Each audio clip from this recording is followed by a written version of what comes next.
നമസ്കാരം. ജനകീയ വിഷയങ്ങൾ ചർച്ച ചെയ്യുന്ന വയനാടൻ വർത്തമാനത്തിലേക്ക് എല്ലാ പ്രേക്ഷകർക്കും സ്വാഗതം. കടുവ ശല്യം മൂലം മൂടക്കൊല്ലി, വാകേരി, കൂടല്ലൂർ നിവാസികൾക്ക് പുറത്തിറങ്ങാൻ പറ്റാത്ത അവസ്ഥയാണ്. കടുവ ശല്യം മൂലം ഇവരുടെ ജീവിതക്രമം പോലും താളം തെറ്റിയിരിക്കുന്നു. 1.5 മാസം മുൻപാണ് പ്രജീഷ് എന്ന ക്ഷീര കർഷകനെ കടുവ കൊലപ്പെടുത്തിയത്. ഇതിനുശേഷം അധികൃതർ നിരവധി വാഗ്ദാനങ്ങളുമായി ഇവരുടെ മുൻപിലെത്തി. ഇതെല്ലാം പാലിക്കപ്പെട്ടുവോ? ഒപ്പം തന്നെ കഴിഞ്ഞ ഏതാനും ദിവസങ്ങളായി 26 പന്നികളെയാണ് കടുവ പിടികൂടിയത്. കടുവ ശല്യത്തിനുള്ള ശാശ്വത പരിഹാരമെന്ത്? ഇക്കാര്യങ്ങളാണ് ഇന്നിവിടെ ചർച്ച ചെയ്യപ്പെടുന്നത്.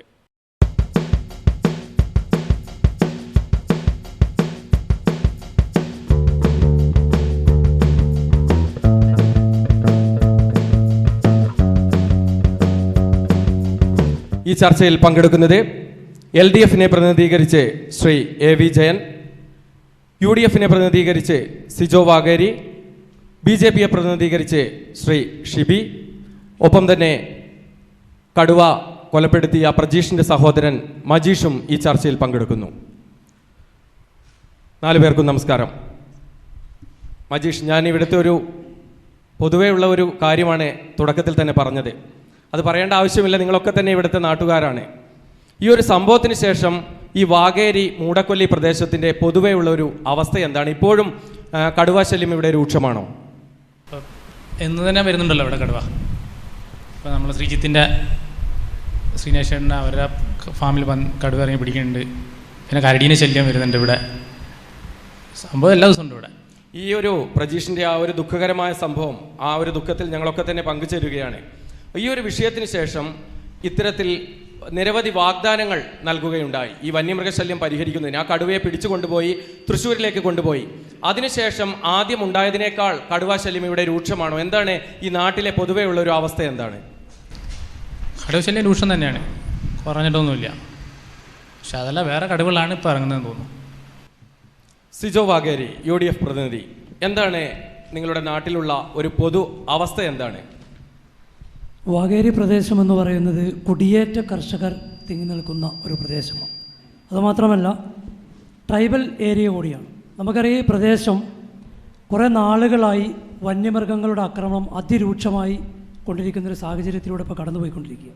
അപ്പോൾ നമുക്കറിയാം, നമ്മുടെ ഈ പ്രദേശത്തെ പ്രജീഷ് എന്ന് പറയുന്ന ഒരു ക്ഷീര കർഷകൻ കടുവയുടെ ആക്രമണത്തിൽ മരണപ്പെട്ടു. അതിനുശേഷം ഒട്ടനവധി സമരങ്ങൾ നടത്തിയതിൻ്റെ അടിസ്ഥാനത്തിലാണ് ആ കടുവയെ പിടികൂടി ഇവിടെ നിന്ന് തൃശ്ശൂർ മൃഗശാലയിലേക്ക് മാറ്റി. അപ്പോഴും ഇവിടുത്തെ ജനങ്ങൾ വലിയ പ്രതീക്ഷയോടുകൂടിയായിരുന്നു ഈ ശല്യം കഴിഞ്ഞല്ലോ എന്നോർത്ത് സന്തോഷിക്കുമ്പോൾ അനുദിനം പിന്നീടുള്ള ദിവസങ്ങളിലെല്ലാം രൂക്ഷമായിക്കൊണ്ടിരിക്കുന്ന ഒരു സാഹചര്യമാണ്. ഇപ്പോൾ ഇന്നലെ പുതിയ റിപ്പോർട്ട് പ്രകാരം ഇന്നലെ മൂടക്കൊല്ലി ഭാഗത്ത് പുഷ്പേട്ടൻ്റെ വീട്ടിൽ കരടി കൂടി എത്തിയിരിക്കുന്നു എന്ന ഒരു വളരെ വിഷമകരമായ. കഴിഞ്ഞ കുറച്ച് ദിവസങ്ങളായി വടക്കേ വയനാടിൻ്റെ ഭാഗത്ത് വളരെ അധികം ഭീതി വരുത്തി ജനവാസ മേഖലയിലൂടെ കരടി സഞ്ചരിക്കുകയാണ്. അതായത് വയനാട് ജില്ലയുടെ ജനവാസ മേഖല, പ്രത്യേകിച്ചും മാനന്തവാടി, തരുവണ ഭാഗങ്ങളിൽ കേട്ടുകേൾവി ഇല്ലാത്ത രീതിയിലാണ് ആ പ്രദേശത്ത് ഈ കഴിഞ്ഞ ദിവസങ്ങളിൽ കരടി ശല്യം. ഇപ്പോൾ ബന്ധപ്പെട്ട അധികൃതർ ഇന്നലത്തെ നമ്മൾ കേൾക്കുമ്പോൾ മനസ്സിലാക്കാൻ സാധിക്കുന്നത് ഇതിനെ വനത്തിലേക്ക് തുരുത്തി എന്നാണ് ഫോറസ്റ്റ് ഡിപ്പാർട്ട്മെൻറ്റിൻ്റെ ഭാഗത്ത് ഉണ്ടായിക്കൊണ്ടിരിക്കുന്നത്. പക്ഷേ ഇന്ന് വീണ്ടും ആ ഒരു കരടി വീണ്ടും പ്രത്യക്ഷപ്പെട്ടിരിക്കുകയാണ്. നൈക്കുപ്പ വനമേഖലയോട് ചേർന്ന് ജനവാസ കേന്ദ്രത്തിൽ കരടി വീണ്ടും വന്നിരിക്കുന്നു. അതെ, ജനവാസ മേഖലകൾ കൂടുതലായി വന്യമൃഗങ്ങൾ അനുദിനം ഒരു ദിവസം. ഇപ്പോൾ ഈ മേഖലയെ സംബന്ധിച്ച് എടുത്തു പറയേണ്ട വിഷയങ്ങൾ ഒട്ടനവധിയുണ്ട്. കാരണം ആനയുടെ ശല്യം ഇപ്പോൾ വീണ്ടും പഴയതുപോലെ തന്നെ വീണ്ടും തുടർക്കഥയായിക്കൊണ്ടിരിക്കുക. 2-ാം നമ്പർ മൂടക്കൊല്ലി, ഗാന്ധിനഗർ പ്രദേശങ്ങളിൽ എല്ലാ ദിവസവും തന്നെ ഈ ആനശല്യം കൂടെ രൂക്ഷമായിക്കൊണ്ടിരിക്കുക. ഈ രീതിയിൽ പോകുമ്പോൾ അക്ഷരാർത്ഥത്തിൽ ഇവിടുത്തെ ജനങ്ങൾ ഭയാശങ്കയോടുകൂടി കഴിഞ്ഞുകൂടുന്നൊരു സാഹചര്യമാണ്. തീർച്ചയായും. ശ്രീ ഷിബി, അദ്ദേഹം BJP-യുടെ പ്രതിനിധിയാണ്. എന്താണ് BJP-ക്ക് ഇക്കാര്യത്തിൽ നിലപാട് വ്യക്തമാക്കാനുള്ളത്? ഞാൻ സൂചിപ്പിച്ചതുപോലെ ആ പ്രജീഷ് എന്ന ക്ഷീര കർഷകന്റെ മരണത്തിന് ശേഷവും ഇവിടെ വന്യമൃഗശല്യം അതിരൂക്ഷമായിരിക്കുകയാണ്. 26 പന്നികളെയാണ് ഇത്തരത്തിൽ കടുവ കൊലപ്പെടുത്തിയത്. ഈ ഒരു ഭാഗത്തൊക്കെ പ്രധാനമായും താമസിക്കുന്നത് ക്ഷീര കർഷകരും പാവപ്പെട്ട സാധാരണക്കാരായ കർഷകരുമാണ്. ഇവർക്ക് ജീവിക്കാൻ പറ്റാത്തൊരു അവസ്ഥയിലേക്കാണ് കാര്യങ്ങളുടെ പോക്ക്. എന്താണ് ഇക്കാര്യത്തിൽ BJP-യുടെ നിലപാട്? എന്താണ്? BJP-യെ സംബന്ധിച്ചിടത്തോളം വയനാട് ജില്ലയിൽ എടുത്തു പരിശോധിക്കപ്പെട്ടാൽ എല്ലാ മേഖലകളിലും ദിനം പ്രതി വന്യമൃഗശല്യം വളരെ രൂക്ഷമായിക്കൊണ്ടിരിക്കുക. നമ്മളെ സംബന്ധിച്ചിടത്തോളം ഇപ്പോൾ ഏറ്റവും നമ്മളെ ഭീതിപ്പെടുത്തിക്കൊണ്ടിരിക്കുന്നത് കടുവയാണ്. കടുവ ഒരു മേഖലയിൽ കടുവയെ കണ്ടെത്തി അതിനെ പിടിക്കുമ്പം മറുമേഖലയിൽ അതിനെ ഇരട്ടി കാണുന്ന ഒരു സാഹചര്യത്തിലേക്ക് നമ്മുടെ നാട് നീങ്ങിക്കൊണ്ടിരിക്കുകയാണ്. നമ്മളിതിന് ശാശ്വത പരിഹാരം എന്ന നിലയിൽ ഒരുപാട് തവണ ഒരുപാട് സമരങ്ങളും പരിപാടികളും ഒക്കെ നടത്തിയിട്ടുണ്ട്. അതിൻ്റെ അടിസ്ഥാനത്തിൽ ഒരുപാട് ചർച്ചകൾ നടന്നിട്ടുണ്ട്. പല തീരുമാനങ്ങൾ എടുത്തിട്ടുണ്ടെങ്കിലും ശാശ്വതമായ ഒരു തീരുമാനം വയനാട് ജില്ലയിൽ നടപ്പാക്കാൻ കഴിയാത്തതാണ് ഇതിൻ്റെ ഏറ്റവും വലിയ ഭവിഷ്യത്ത് എന്നാണ് എനിക്ക് സൂചിപ്പിക്കാനുള്ളത്. നമ്മളെ സംബന്ധിച്ചിടത്തോളം ഇവിടെ കൽമതിൽ കെട്ടിയിട്ടോ റെയിൽ ഫെൻസിങ് കൊണ്ടോ ഇതുകൊണ്ടൊന്നും ഒരു വനമേഖലയിൽ നിന്നുള്ള മൃഗശല്യത്തിനൊരു ശാശ്വത പരിഹാരം ഉണ്ടാക്കാൻ സാധിക്കുമെന്ന് വിചാരിക്കുന്നില്ല. നമ്മളെ സംബന്ധിച്ചിടത്തോളം വളരെ പ്രായോഗികമായ രീതിയിൽ വയനാട് ജില്ല കേന്ദ്രീകരിച്ചുകൊണ്ട് ഏകദേശം ഏറ്റവും കൂടുതൽ വന്യമൃഗശല്യം രൂക്ഷമായിട്ട് നേരിടുന്ന നമ്മളുടെ കുപ്പാടി മുതൽ ചെതലയം, വടക്കനാട്, ഇരുളം, ബാഗേരി, മൂടക്കൊല്ലി പ്രദേശങ്ങളെല്ലാം ഉൾപ്പെടുത്തിക്കൊണ്ട് ഒരു സുവോളജി പാർക്ക് നിർമ്മിച്ചുകൊണ്ട് ഈ രൂക്ഷമായ രീതിയിലുള്ള വന്യമൃഗങ്ങളെ അതിനുള്ളിൽ സംരക്ഷിച്ചുകൊണ്ട് എല്ലാവരുടെയും പ്രശ്നങ്ങൾ അവർക്ക് വിശപ്പാണ്. വിശപ്പിനുള്ള സംവിധാനങ്ങൾ ലഭ്യമാകാത്ത സാഹചര്യങ്ങളിലേക്കാണ് ഈ സാധനങ്ങളെല്ലാം കൂടുതൽ നാട്ടിലേക്ക് ഇറങ്ങുന്നത്. അപ്പോൾ നാട്ടിലേക്ക് ഇത് ഇറങ്ങാതിരിക്കാവുന്ന രീതിയിലുള്ള സംവിധാനങ്ങളാണ് നമ്മൾ ആലോചിക്കേണ്ടത്. അതിനകത്ത് നമുക്ക് കക്ഷി രാഷ്ട്രീയത്തിൻ്റെയോ ജാതിമത ഭേദമന്യേ എല്ലാവരും ഒരുപോലെ ഒന്നിച്ചു നിന്നുകൊണ്ട് ഇവിടുത്തെ ജനപ്രതിനിധികളും ഇവിടുത്തെ സാമൂഹിക സാംസ്കാരിക മേഖലയിൽ പ്രവർത്തിക്കുന്ന ആളുകളും MLAയും MP യും എല്ലാം ഇരുന്നു കൊണ്ട് കൃത്യമായി ഇത്തരം രീതിയിലുള്ള ഒരു പദ്ധതി നടപ്പാക്കുന്നതിനാവശ്യമായ ഒരു ചർച്ച നടത്തിക്കൊണ്ട് വയനാടിൻ്റെ പ്രശ്നം പരിഹരിക്കണമെന്നാണ് BJPക്ക് പറയുന്നത്. തീർച്ചയായും BJPയുടെ നിലപാടാണ്. ശ്രീ AV ജയൻ, ഭരണകക്ഷിയിൽപ്പെട്ട അദ്ദേഹത്തിന് ഇതുമായി ബന്ധപ്പെട്ട കൂടുതൽ സർക്കാരിൻ്റെ പദ്ധതികൾ ഉൾപ്പെടെയുള്ള കാര്യങ്ങൾ പറയാനുണ്ടാവും. പൊതുവേ പ്രജീഷിൻ്റെ മരണത്തിന് ശേഷം ഈ ഒരു പ്രദേശത്ത് കടുവാശല്യം അതിരൂക്ഷമായിരിക്കുകയാണ്. നമുക്കറിയാം 26 പന്നിക്കുഞ്ഞുങ്ങളെയാണ് കടുവ കൊണ്ടുപോയിട്ടുള്ളത്. ഒപ്പം തന്നെ മറ്റു ക്ഷീര കർഷകർക്ക് ഉൾപ്പെടെ പശുവിനെ ഇന്ന് പോലും ബീനാച്ചിക്ക് സമീപം കടുവ പശുവിനെ പിടികൂടുന്ന ഒരു അവസ്ഥയുണ്ടായി. അതിഭീകരമായ ഒരു അവസ്ഥയിലേക്കാണ് ഇപ്പോൾ നേരത്തെ സൂചിപ്പിച്ചതുപോലെ കരടിയുടെ ഒരു പ്രശ്നം. അതിനെ വനത്തിലേക്ക് കയറ്റിവിട്ടു എന്ന് പറയുന്നു, പക്ഷെ വീണ്ടും അത് ജനവാസ മേഖലയിൽ തന്നെ എത്തിയിരിക്കുന്നു. എന്താണ് ഈ ഒരു വന്യമൃഗശല്യത്തിന് ഇത്തരത്തിലുള്ള ഒരു പരിഹാര മാർഗം? നമ്മൾ ഒരുപാട് കാര്യങ്ങൾ ചർച്ച ചെയ്തതാണ്. അവിടെ വന്യമൃഗശല്യം, ഇവിടെ വന്യമൃഗശല്യം, കടുവാശല്യം. പക്ഷേ ഇതിനൊക്കെ ഒരു ശാശ്വതമായ പരിഹാരമാണ് വയനാടൻ ജനതയെ സംബന്ധിച്ച് വേണ്ടത്. എന്താണ് ഈ കാര്യത്തിൽ താങ്കൾക്ക് പറയാനുള്ളത്? വന്യമൃഗശല്യത്തിൻ്റെ രൂക്ഷതയെ സംബന്ധിച്ച് നമ്മളാരും പരസ്പരം വയനാട്ടുകാർ എന്നുള്ള നിലയ്ക്ക് പരസ്പരം പറഞ്ഞ് ബോധ്യപ്പെടുത്തേണ്ട കാര്യമില്ല. മലനാട് ചാനലിൻ്റെ ഈ പരിപാടി അവതരിപ്പിച്ചുകൊണ്ട് ഇൻട്രോ എന്നുള്ള നിലയിൽ പ്രിയപ്പെട്ട സുഹൃത്ത് ഫിറോസ് തുടങ്ങിയത് മൂടക്കൊല്ലി വാഗേരി നിവാസികളുടെ കടുവാ പ്രശ്നം എന്നുള്ള നിലക്കാണ്. അതിനകത്തൊരു ചെറിയ തിരുത്ത് വേണമെന്നാണ് എനിക്ക് സൂചിപ്പിക്കാനുള്ളത്.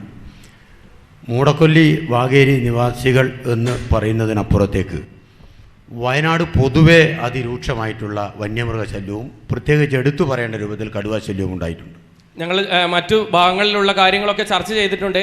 ഇവിടെ പ്രത്യേകിച്ച് ഏറ്റവും രൂക്ഷമായ കടുവാശല്യം ഉള്ളത് കൊണ്ടാണ് ഇത്തരത്തിലുള്ള ഒരു ചർച്ച ഞാൻ അതിലേക്ക് വരുന്നത്. ഓക്കെ, വാഗേരിയിൽ നമ്മളെ പ്രിയപ്പെട്ട പ്രജീഷിൻ്റെ ദാരുണമായിട്ടുള്ള മരണം, നമ്മളതിൻ്റെയൊക്കെ മനസ്സിൻ്റെ ആഘാതത്തിൽ നിന്ന് അദ്ദേഹത്തിൻ്റെ ജ്യേഷ്ഠൻ ഉൾപ്പെടെ നിർത്തിക്കൊണ്ടാണ് ഈ പരിപാടി നടക്കുന്നത്. ആരും ഈ പ്രദേശത്തെ ആളുകൾ മോചിതരായിട്ടില്ല. ഈ 3 ദിവസം മുമ്പാണ് ഇരുളം ടൗണിൻ്റെ ഒരു 2 കിലോമീറ്റർ അപ്പുറം ചെതലയത്ത് നാരായണൻ എന്ന് പറഞ്ഞ ഒരാളുടെ പശുവിനെ കടുവ പിടിച്ചത്. മുള്ളംകൊല്ലി പഞ്ചായത്തിൽ ചൂനാട്ട് കവലയിൽ കടുവയാണ്. വ്യാപകമായി വയനാടിൻ്റെ വിവിധ പ്രദേശങ്ങളിൽ കടുവയാണ്. ഞാൻ പറഞ്ഞു വരുന്നത്, നമ്മൾ ഈ പ്രസൻറ്റ് കണ്ടീഷനിൽ വന്യമൃഗശല്യം ഇത്രമാത്രം രൂക്ഷമായതിനെക്കുറിച്ച് ചർച്ച ചെയ്യുമ്പോൾ ഒരു പ്രശ്നം ഉണ്ടാകുമ്പോൾ അതിനൊരു കാരണം ഉണ്ടാവുമല്ലോ. എന്തുകൊണ്ട് ഇങ്ങനെ കടുവ വ്യാപകമാകുന്നു അല്ലെങ്കിൽ വന്യമൃഗങ്ങൾ വ്യാപകമാകുന്നു എന്ന് പറയുന്നതിൻ്റെ ഒരു കാരണമുണ്ട്. അത് പരിശോധിക്കുമ്പോഴാണ് നമുക്കിവ എണ്ണത്തിൽ കൂടുതൽ പെരുകിയിട്ടുണ്ട് എന്ന് നമുക്ക് മനസ്സിലാക്കാൻ വേണ്ടി സാധിക്കുന്നത്. ആ എണ്ണത്തിൽ കൂടുതൽ പെരുകി എന്ന് പറയുമ്പോൾ വയനാട് എന്ന് പറയുന്നത് കുടിയേറ്റ പ്രദേശമാണ്. ഈ കുടിയേറ്റ പ്രദേശം ഏതാണ്ട് 40കൾക്ക് ശേഷം വലിയ രൂപത്തിലുള്ള കുടിയേറ്റം ആരംഭിക്കുകയും ആ കുടിയേറ്റ കാലത്ത് തന്നെ മനുഷ്യരിവിടെ കൃഷി ഇറക്കി ഒറ്റപ്പെട്ട ചില വന്യമൃഗശല്യത്തിനെതിരെ അവൻ്റെ പരമ്പരാഗത രീതിയിൽ അതിനെ പ്രതിരോധിച്ച് അതിജീവിച്ചു പോകുന്ന ജനതയാണ് നമ്മുടെയൊക്കെ തൊട്ട് മുമ്പിലുള്ള തലമുറയും അവരുടെ അച്ഛനച്ഛന്മാർ എല്ലാ ആളുകളും നമുക്കറിയാം, വിശദീകരിക്കേണ്ടതില്ല. 972 വനം വന്യജീവി നിയമം കേന്ദ്രം പാസ്സാക്കുന്നത്. 73 നമ്മളെ വയനാട് വന്യജീവി സങ്കേതം പ്രഖ്യാപിക്കുന്നു. ഈ നിയമം 85 കൂടി കേരള സംസ്ഥാനത്ത് ഇതൊരു നോട്ടിഫിക്കേഷനിലൂടെ ഈ വന്യജീവി സങ്കേതത്തെ അംഗീകരിക്കുന്നതോടൊപ്പം 985 ഈ വന്യജീവി സങ്കേതം വയനാടൻ ജനതയുടെ ജീവിതത്തിന് ഭീഷണിയാവുമെന്ന് പറഞ്ഞ് 1985 ഇടതുപക്ഷ ജനാധിപത്യ മുന്നണി അന്ന് തന്നെ വയനാട്ടിൽ വലിയ പ്രക്ഷോഭത്തിന് നേതൃത്വം കൊടുത്തിരുന്നു. പ്രിയപ്പെട്ട MP വീരേന്ദ്രകുമാറും PA മുഹമ്മദ് ഉൾപ്പെടുന്ന വർഗീസ് വൈദ്യർ ഉൾപ്പെടുന്ന ബഹുമാന്യ വ്യക്തിത്വങ്ങളായിരുന്നു അന്നത്തെ പോരാട്ടത്തിന് നേതൃത്വം കൊടുത്തിരുന്നത്. ഈ വന്യജീവി സങ്കേതം വന്നാൽ വയനാടൻ ജനത അപകടത്തിലാവുമെന്ന് അന്നേ ഇടതുപക്ഷ ജനാധിപത്യ മുന്നണി പറഞ്ഞിരുന്നു. ഈ ചെറിയ ജില്ലയുടെ ചുറ്റും എത്ര കടുവാ സങ്കേതങ്ങളാണ്? നമ്മുടെ വയനാട്ടിലെ പ്രിയപ്പെട്ട മാധ്യമങ്ങൾ, ബഹുമാനപ്പെട്ട മാധ്യമങ്ങൾ അതുൾപ്പെടെ ചർച്ച ചെയ്യപ്പെടേണ്ടതാണ്.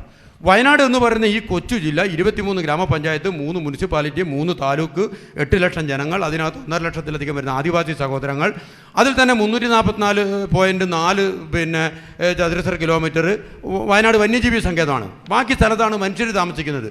ഈ നിയമത്തിൻ്റെ പിൻബലം കൊണ്ട് വന്യജീവി സംരക്ഷണ നിയമം രാജ്യത്ത് നടപ്പിലാക്കപ്പെട്ടതോടുകൂടി, ഈ നിയമത്തിൻ്റെ പിൻബലത്തോടുകൂടി ഈ വ്യാപകമായി വയനാടിന് ചുറ്റും ഈ ടൈഗർ പ്രൊജക്റ്റുകൾ പ്രഖ്യാപിക്കപ്പെട്ടതോടുകൂടി വയനാട്ടിലേക്ക് ഈ മൃഗങ്ങളാകെ, പ്രത്യേകിച്ച് കടുവകൾ കടന്നു വരുന്ന ഒരു സാഹചര്യമാണ് വയനാട്ടിലുള്ളത്.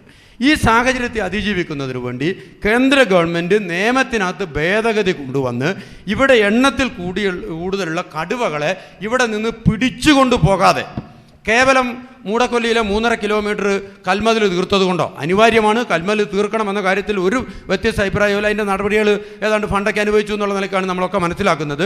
അതുകൊണ്ട് മാത്രം ഇതിന് പരിഹാരം കാണുമെന്ന് ഇടതുപക്ഷ ജനാധിപത്യ മുന്നണി വിശ്വസിക്കുന്നില്ല. ഈ കടുവയെ, എണ്ണത്തിൽ കൂടുതലായിട്ടുള്ള കടുവയെ 10 പേർക്ക് യാത്ര ചെയ്യേണ്ട ഒരു വാഹനത്തിനകത്ത് 20 പേര് യാത്ര ചെയ്യാൽ അപകടം ഉണ്ടാവുമെന്ന കാര്യത്തിൽ ഒരു സംശയവുമില്ല. നമ്മൾ ഡിസംബർ മാസം 9 ഇവിടെ ദാരുണമായ സംഭവം ഉണ്ടായി. അവിടെ നിന്ന് കടുവയെ 10 ദിവസം കൊണ്ട് കടുവയെ പിടിച്ചു. അത് കഴിഞ്ഞിട്ടാണല്ലോ അതേ മൂടക്കൊല്ലിയിൽ ഒരു പന്നീനെ കൊണ്ടുപോയി നമ്മൾ ചർച്ച ചെയ്യുന്നത്. അപ്പം തന്നെയാണല്ലോ മുള്ളംകൊല്ലിയിൽ കടുവ ഇറങ്ങിയത്, ശേഷമാണല്ലോ ചെതലയത്ത് കടുവ ഇറങ്ങിയത്. 1-നെയോ 9-നെയോ പിടിച്ചാൽ തീരുന്ന വിഷയമല്ല. ഈ കടുവയെ ഇവിടെ നിന്ന് പിടിച്ചു കൊണ്ടുപോകുന്നതിന് ആവശ്യമായിട്ടുള്ള ഇടപെടലുകൾ സംസ്ഥാന ഗവൺമെൻറ്റിൻ്റെ മുൻകൈയിൽ കേന്ദ്ര ഗവൺമെൻറ് നിയമത്തിനകത്ത് ഭേദഗതി ഉണ്ടാവണം. സംസ്ഥാന ഗവൺമെൻറ്റിന് പങ്കില്ല എന്നല്ല പറയുന്നത്. കേന്ദ്രത്തിന് ഇതിനകത്ത് കേന്ദ്ര വനം പരിസ്ഥിതി നിയമമാണ്. കൂറ കടിച്ചാൽ ഓല എഴുതി കെട്ടുക എന്ന് പറയുന്ന ഒരു പ്രാകൃത രീതി കൊണ്ട് ഇതിന് സാധിക്കില്ല. ഈ നിയമമാണ്. വ്യക്തമാണ്. ശ്രീ ഷിബി, ഇക്കാര്യത്തിൽ BJPയുടെ നിലപാട് എന്താണ്? കേന്ദ്ര വനം പരിസ്ഥിതി മന്ത്രാലയമാണ്. അദ്ദേഹം പറയുകയുണ്ടായി, ഞാൻ വിശദീകരിക്കേണ്ട കാര്യമില്ല, ഈ കടുവ ഉൾപ്പെടെ വന്യമൃഗങ്ങളൊക്കെ പെരുകിയതിനെ കുറിച്ചാണ് അദ്ദേഹം പറഞ്ഞത്. അത്തരത്തിൽ എന്താണ് ഇക്കാര്യത്തിൽ BJPയുടെ നിലപാട്? അദ്ദേഹം ഒരു പ്രധാനപ്പെട്ട ഒരു സൊല്യൂഷനാണ് അദ്ദേഹം മുന്നോട്ട് വച്ചിരിക്കുന്നത്. അല്ല, ഇത് നേരത്തെ ഞാൻ സൂചിപ്പിച്ചതുപോലെ തന്നെ ഇത് നമ്മൾ ഇപ്പോൾ കേന്ദ്രം, കേരളം അല്ലെങ്കിൽ നമ്മുടെ ജില്ല എന്ന ഒരു കാറ്റഗറിയിൽ ഒതുക്കാണ്ട് നമ്മളുടെ പൊതു ആവശ്യമാണ് വന്യമൃഗങ്ങളിൽ നിന്നും ഈ നാടിനെ രക്ഷിക്കുക. ഓരോ സംഭവത്തിലും അതിന്റെ അതോറിറ്റി ഉണ്ടാവുമല്ലോ, അവർക്കായിരിക്കുമല്ലോ അതിന് പ്രധാനമായും അവർ നടപടി സ്വീകരിക്കേണ്ടത്. ഇതിനെ സംബന്ധിച്ചിടത്തോളം എനിക്ക് പറയാനുള്ളൊരു കാര്യം, നമ്മളെ നാടുമായി ബന്ധപ്പെട്ടിട്ടുള്ള ഓരോ വിഷയങ്ങളും കൃത്യമായിട്ട് അതിൻ്റെ പോരായ്മകളും അതിൻ്റെ പ്രശ്നങ്ങളും അധികാരികളുടെ ശ്രദ്ധയിൽപ്പെടുത്തേണ്ടതും അതിനുവേണ്ടി നിയമഭേദഗതി വരുത്തണമെങ്കിൽ ആ രീതിയിൽ ഇടപെടൽ നടത്തേണ്ടതും അതാത് ജില്ലയിലുള്ള ആളുകളും അതാത് ജനപ്രതിനിധികളും അതാത് MLA-മാരടക്കം MP-മാരടക്കമുള്ള ആളുകളുടെ കൃത്യമായ ഉത്തരവാദിത്തമാണ്. വയനാട് ജില്ല എത്രയോ കാലഘട്ടങ്ങളായിട്ട് പല രീതിയിലുള്ള, നമുക്കറിയാം, കാർഷിക മേഖലയിൽ തുടങ്ങി വയനാട്ടിലെ ഒത്തിരി ആളുകൾ ആത്മഹത്യ ചെയ്യേണ്ടതടക്കമുള്ള കാര്യങ്ങൾ നമ്മുടെ നാട്ടിൽ ഉടലെടുത്തിട്ടുണ്ട്. പക്ഷേ ഒരാളെ പോലും സംരക്ഷിക്കേണ്ട നിലപാടുകളിലേക്ക് ഒരു കൂട്ടമായ തീരുമാനം എടുക്കുവാൻ നമുക്ക് MLA-മാർ 3 പേര്, വയനാട്ടിലെ 3 നിയമസഭാ മണ്ഡലങ്ങളിലുള്ള MLA-മാർ ഇക്കാര്യം സർക്കാരിനെയോ അല്ലെങ്കിൽ ബന്ധപ്പെട്ടവരെയോ യഥാസമയം അറിയിക്കുന്നില്ല എന്നുള്ളതാണോ BJPയുടെ ഒരു ആരോപണം? അല്ല, ഇത് ആരോപണം മാത്രമായിട്ടല്ല ഞാൻ പറയുന്നത്. നമ്മളിപ്പം പൂതാടി ഗ്രാമപഞ്ചായത്തിനെ സംബന്ധിച്ചിടത്തോളം മാത്രം എടുത്തു പറയുകയാണെങ്കിൽ വയനാട് ജില്ലയിൽ ഇത്രത്തോളം വന്യമൃഗ ശല്യം രൂക്ഷമായ സാഹചര്യത്തിൽ നമ്മളുടെ തെരുവോരങ്ങളിൽ നടന്നു പോകുമ്പോൾ ഇരുട്ടുള്ള സമയങ്ങളിൽ മുമ്പിൽ ഒരു മൃഗം നിന്നാൽ കാണാൻ പറ്റുന്ന രീതിയിലുള്ള വഴിവിളക്കുകൾ പോലും ഇല്ലാത്ത സാഹചര്യം. ഇത് പഞ്ചായത്തിൻ്റെ ശ്രദ്ധയിൽ പല തവണ പെടുത്തിയിട്ടും ഇതിന് ടെൻഡർ വെച്ചിട്ടുണ്ട് എന്നല്ലാണ്ട് ഈ ടെൻഡർ ആരേറ്റെടുത്തുന്നോ എന്ന് നടപ്പാക്കോ എന്നോ പോലും ഒരു തീരുമാനമില്ലാണ്ട് മുമ്പോട്ട് പോകുമ്പോൾ ഇവിടെ ആരെ പഴിക്കുമെന്നാണ് എനിക്ക് ചോദിക്കാനുള്ളത്. ശ്രീ സിജോ വാഗേരി, അദ്ദേഹം പറയുന്നത് പ്രധാനമായിട്ടും 2 UDF MLA-മാരാണ് നമുക്കുള്ളത്. വടക്കേ വയനാട്ടിൽ OR കേളു MLA. ഒപ്പം തന്നെ അദ്ദേഹം തദ്ദേശ സ്ഥാപനങ്ങളും പറയുന്നു. യഥാസമയം ഇത്തരത്തിലുള്ള നടപടികൾ തദ്ദേശ സ്ഥാപനവും ഒപ്പം തന്നെ ഈ MLA-മാരും, അതിൽ ശ്രീ AV ജയൻ കൂടെ മറുപടി പറയേണ്ടതുണ്ട്. എന്നിരുന്നാലും 2 MLA-മാർ UDF പ്രതിനിധികളാണ്. അതുകൊണ്ട് തന്നെ അവർ യഥാസമയം ഇക്കാര്യങ്ങളിൽ വേണ്ട നടപടി എടുക്കുന്നില്ലേ? വയനാടിൻ്റെ സമഗ്ര വികസനത്തിനായി ബഹുമാനപ്പെട്ട MP-യും ഈ 3 നിയോജക മണ്ഡലത്തിലെ MLA-മാർ, പ്രത്യേകിച്ച് UDF-ൻ്റെ പ്രതിനിധിയായിട്ട് ഇവിടെ നിൽക്കുമ്പോൾ നിയോജക മണ്ഡലത്തിലെ 2 MLA-മാർ, Kalpetta MLA advocate T സിദ്ദിഖും Sultan Bathery MLA Shri IC Balakrishnan MLA-യുടെ നേതൃത്വത്തിൽ വയനാടിൻ്റെ സമഗ്രമായ കാര്യങ്ങൾ ഉൾപ്പെടുത്തിക്കൊണ്ട് വയനാട് പാക്കേജുകളും ഒപ്പം ഈ പ്രദേശം നമുക്കറിയാം 864 സ്ക്വയർ കിലോമീറ്ററാണ് വയനാട് ജില്ലയിലെ വനവിസ്തൃതി എന്ന് പറയുന്നത്. ഈ 2022 സെൻസസ് പ്രകാരം തന്നെ ഏകദേശം കടുവകൾ 40 സ്ക്വയർ കിലോമീറ്റർ ഒരു കടുവ, ഒരു ആൺകടുവയ്ക്ക് അതിൻ്റെ ആവാസ വ്യവസ്ഥയുണ്ട്. ഇപ്പോഴത്തെ കണക്ക് പ്രകാരം, ഈ പുറത്തുവിട്ടിരിക്കുന്ന കണക്ക് പ്രകാരം തന്നെ ഏകദേശം 25-30 പരം കടുവകൾ ജനവാസ മേഖലയിൽ ഉണ്ട് എന്ന് ഈ കണക്കിൽ നിന്ന് തന്നെ വ്യക്തമാണ്. അപ്പോൾ ഇവിടെ നേരത്തെ LDF-ൻ്റെ പ്രതിനിധി ഇവിടെ സൂചിപ്പിച്ച ഒരു കാര്യം ഞാനും ആവർത്തിക്കുകയാണ്. ഇതിനൊരു ശാശ്വത പരിഹാരം എന്ന് പറയുന്നത് കേവലം ഇതിനെ മറ്റു രീതിയിൽ സംരക്ഷിക്കുന്നതിനപ്പുറം ഈ പുറത്ത് ജനവാസ മേഖലയിൽ നിൽക്കുന്ന കടുവകളെ ഇവിടെ നിന്ന് പിടികൂടി ഷിഫ്റ്റ് ചെയ്യുന്നതിനാവശ്യമുള്ള നടപടികൾ ബന്ധപ്പെട്ട അധികൃതരെടുക്കണം. ഇതിലേറ്റവും കൂടുതൽ നിർണായക പങ്ക് വഹിക്കാൻ കഴിയുന്നത് കേന്ദ്ര വനം പരിസ്ഥിതി മന്ത്രാലയത്തിനാണ്. നമുക്കറിയാം, നമ്മുടെ ഈ മേഖല, പ്രത്യേകിച്ച് വനത്താൽ ചുറ്റപ്പെട്ട് കിടക്കുന്ന ഈ പ്രദേശം വയനാട് പോലെ പിന്നോക്ക പ്രദേശം ജില്ലയാണ്. ഈ ജില്ലയുടെ ഈ വന്യജീവി അക്രമവുമായി ബന്ധപ്പെട്ട് നിരവധി തവണ ബഹുമാനപ്പെട്ട MP പാർലമെൻറ്റിൽ ഈ വിഷയങ്ങൾ നിരന്തരമായി ഉന്നയിക്കപ്പെട്ടതാണ്. ഇവിടെ ഞങ്ങൾ കൃത്യമായി പറയുന്ന ഒരു കാര്യം, ഈ കടുവകളെ, ഇപ്പോൾ നമുക്കറിയാം കടുവകളെ പാർപ്പിക്കുന്ന സ്ഥലം കുപ്പാടിക്കടുത്തുള്ള പ്രദേശത്താണ്. ഈ കുപ്പാടിയിൽ ആകെ 5 കടുവകൾക്ക് പാർക്കാനുള്ള സ്ഥല സൗകര്യമേ ഇപ്പോഴത്തെ കണ്ടീഷനുള്ളൂ. ഏകദേശം 7 കടുവകൾ ഇപ്പോൾ അവിടെ പാർക്കുന്നുണ്ട്. നമുക്കറിയാം, മൂടക്കൊല്ലിയിൽ തന്നെ ശ്രീനേഷ് എന്ന് പറയുന്ന കർഷകൻ്റെ പന്നി ഫാമിൽ കയറി 27 പന്നിക്കുഞ്ഞുങ്ങളെയാണ് കടുവ ഭക്ഷിച്ചത്. ഈ പന്നിക്കുഞ്ഞുങ്ങളെ കടുവ ഭക്ഷിച്ചിട്ട് അതിന് ഇപ്പോൾ കൂട് വെച്ചിട്ടുണ്ട്, ഫോറസ്റ്റ് അധികാരത്തിൽ കൂട് വെച്ചിട്ടുണ്ട്. ഈ കൂട്ടിൽ കടുവ ഇതുവരെ അവരുടെ ക്യാമറയിൽ പതിഞ്ഞിട്ടുണ്ടെന്നതിനപ്പുറം ഈ കൂട്ടിൽ കടുവ ഇതുവരെ പെട്ടിട്ടില്ല. പക്ഷേ എൻ്റെ ഒരു ചോദ്യം, ഈ കടുവ കൂട്ടിൽ കയറിയാൽ ഈ കടുവയെ എങ്ങോട്ട് കൊണ്ടുപോകും എന്ന കാര്യത്തിൽ ബന്ധപ്പെട്ട ഫോറസ്റ്റ് ഉദ്യോഗസ്ഥർക്കോ സംസ്ഥാന സർക്കാരിനോ കേന്ദ്ര ഗവൺമെൻറ്റിനോ വ്യക്തമായൊരു പ്ലാനുണ്ടോ? ഈ പിടികൂടുന്ന കടുവയെ കുപ്പാടിയിലുള്ള സ്ഥലത്ത് കൊണ്ടുപോകാൻ കഴിയില്ല. അപ്പോൾ സ്വാഭാവികമായിട്ടും ഫോറസ്റ്റ് ഉദ്യോഗസ്ഥർ ചെയ്യുന്ന പരിപാടി ഇതിനെ ഇവിടെ നിന്ന് പിടിച്ചുകൊണ്ട് പോയി മറ്റൊരു സ്ഥലത്ത് ഇതിനെ ഇറക്കി വിടുന്ന സാഹചര്യമുണ്ട്. ഈ ജനവാസ മേഖലയിൽ വന്നിരിക്കുന്ന കടുവ ഒരു കാരണവശാലും ഉൾവനത്തിൽ കൊണ്ടുവിട്ടാലും അത് തിരിച്ച് ജനവാസ മേഖലയിലേക്ക് തന്നെ തിരിച്ചു വരും. അപ്പോൾ ഇതിനു വേണ്ടി തന്നെ ശാശ്വതമായി ഇപ്പോൾ ജില്ലാ പഞ്ചായത്തിൻ്റെ നേതൃത്വത്തിൽ ജില്ലാ ആസൂത്രണ സമിതി യോഗം ചേർന്നുകൊണ്ട് 150 കോടി രൂപയുടെ ഒരു വയനാട്, അതായത് ഈ കാടും നാടും വേർതിരിച്ചൊരു സമഗ്ര മാസ്റ്റർ പ്ലാൻ, അതിൻ്റെ പ്രാരംഭഘട്ട നടപടികൾ ജില്ലാ പഞ്ചായത്തിൻ്റെ നേതൃത്വത്തിൽ തുടങ്ങിക്കഴിഞ്ഞു. വിവിധ പഞ്ചായത്ത് പ്രസിഡന്റുമാരെ യോഗം വിളിച്ച് എല്ലാ പഞ്ചായത്തിലും യോഗം വിളിച്ചുകൊണ്ട് പഞ്ചായത്ത് പ്രസിഡന്റുമാരെ യോഗത്തിൽ ഈ കാര്യങ്ങൾ ഉന്നയിച്ച് 150 കോടി രൂപയുടെ പദ്ധതിക്കാണ് ജില്ലാ പഞ്ചായത്തിൻ്റെ നേതൃത്വത്തിൽ ജില്ലാ ആസൂത്രണ സമിതിക്ക് നേതൃത്വം നൽകിയിരിക്കുന്നത്. ഇനി അതിനുശേഷം ഇത് എല്ലാ പഞ്ചായത്തുകളിലും പഞ്ചായത്ത് ബോർഡ് മീറ്റിങ്ങിൽ ഇതിൻ്റെ കാര്യങ്ങൾ ചർച്ച ചെയ്ത് മുഴുവൻ കക്ഷി രാഷ്ട്രീയത്തിനപ്പുറം മുഴുവൻ പഞ്ചായത്ത് മെമ്പർമാരുടെയും അഭിപ്രായങ്ങൾ രേഖപ്പെടുത്തി ബഹുമാനപ്പെട്ട MLA-മാരുടെയും DF ഫോറസ്റ്റ് ഉദ്യോഗസ്ഥരുടെയും പൊതുജനങ്ങളുടെയും ഒപ്പം വയനാട് ജില്ലയുടെ MP ഉൾപ്പെടെ ജനപ്രതിനിധികളുടെ മുഴുവൻ കാര്യങ്ങളിലും കേട്ടുകൊണ്ട് ഈ വിഷയം നബാർഡിന് സമർപ്പിക്കാൻ ബന്ധപ്പെട്ട ജില്ലാ പഞ്ചായത്ത് തയ്യാറായി. ശ്രീ വിജയൻ, അദ്ദേഹം പറഞ്ഞത് കുപ്പാടിയിലെ മൃഗപരിപാലന കേന്ദ്രം അവിടെ നിലവിൽ കൊള്ളാവുന്നതിലപ്പുറം കടുവകളായി. ഇനി ഇതിനെ പിടിച്ചു കൊണ്ടുപോകുന്നു, കുറച്ച് കഴിഞ്ഞ് എവിടെയെങ്കിലും ഇറക്കി വിടുന്നു, അത്തരത്തിലുള്ളൊരു ആരോപണമാണ് അദ്ദേഹം പറയുന്നത്. നമുക്കിതല്ല വേണ്ടത്. ഇപ്പോൾ ഈ ഒരു കാര്യങ്ങൾ, കടുവയെ പിടിക്കുന്നു, മറ്റൊരു സ്ഥലത്തേക്ക് കൊണ്ടുപോകുന്നു, ആ കടുവ തിരിച്ചു വരുന്നു, അല്ലെങ്കിൽ മറ്റൊരു കടുവ വരുന്നു, ഇതൊന്നുമല്ല പ്രശ്നം. ശാശ്വതമായ ഒരു പരിഹാരമാണ് വേണ്ടത്. അതിന് സംസ്ഥാന സർക്കാരിൻ്റെ ഭാഗത്തു നിന്ന് എന്ത് നടപടി ഉണ്ടാകും? ഈ വനം വന്യജീവി സംരക്ഷണ നിയമത്തിൻ്റെ പരിമിതിക്കകത്ത് നിന്നുകൊണ്ട് സംസ്ഥാന സർക്കാരിന് ചെയ്യാൻ കഴിയുന്ന പരമാവധി കാര്യങ്ങൾ ചെയ്യണമെന്ന കാര്യത്തിൽ യാതൊരു അഭിപ്രായ വ്യത്യാസമില്ല. ഇപ്പോൾ UDF-ൻ്റെ പ്രതിനിധി കുപ്പാടിയിൽ കടുവേനെ സംരക്ഷിക്കാൻ കഴിയാവുന്ന അതിൻ്റെ ലിമിറ്റ് സംബന്ധിച്ച് പറഞ്ഞു. പേരാമ്പ്രയിൽ മുൻ മന്ത്രി TP രാമകൃഷ്ണൻ്റെ മണ്ഡലത്തിൽ വലിയ രൂപത്തിലുള്ള കടുവയെ സംരക്ഷിക്കപ്പെടുന്നതിന് വേണ്ടിയിട്ടുള്ള വലിയൊരു പാർക്ക് തയ്യാറാക്കിക്കൊണ്ടിരിക്കുകയാണ്. ഒരു 5-6 മാസത്തിനുള്ളിൽ അതിൻ്റെ പണി പൂർത്തീകരിക്കപ്പെടുമെന്നുള്ളതാണ് ഞാൻ മനസ്സിലാക്കുന്നത്. അതുകൊണ്ടും വിഷയം പരിഹാരമാവുന്നില്ല. ഇവിടെ കടുവയുടെ സ്ട്രെങ്ത് കുറയ്ക്കാതെ, കടുവ കഴിഞ്ഞ കുറേ കാലങ്ങളുടെ ഇടയിൽ അത് പെറ്റുപെരുകി വല്ലാതെ വർദ്ധിച്ചിട്ടുണ്ട്. നമ്മളിപ്പോൾ മൂടക്കൊല്ലിയിൽ ചെറിയ കുട്ടികൾ ഉൾപ്പെടെ ഉണ്ട്. മൂടക്കൊല്ലിയിൽ സാങ്കേതികമായ ആളുകൾ പറഞ്ഞു കേൾക്കുന്നത് പന്നീനെ കേവലം ഭക്ഷണത്തിന് വേണ്ടി മാത്രം കടുവ വന്നതല്ല, അതിൻ്റെ കുട്ടികളെ പിടിക്കാൻ പരിശീലിപ്പിക്കുന്നതിന് വേണ്ടിയിട്ടുള്ള പ്രവർത്തനവും നടന്നിട്ടുണ്ട് എന്ന് വിദഗ്ധർ പറയുന്നു. ഞാനതിൻ്റെ വൈദ്യത്തിലുള്ള ആളല്ല, അതിനെ അധികരിച്ച് പറയാൻ ഒരാളുടെ സ്റ്റേറ്റ്മെൻറ്റ് കോട്ട് ചെയ്ത് പറയാനേ സാധിക്കുകയുള്ളൂ.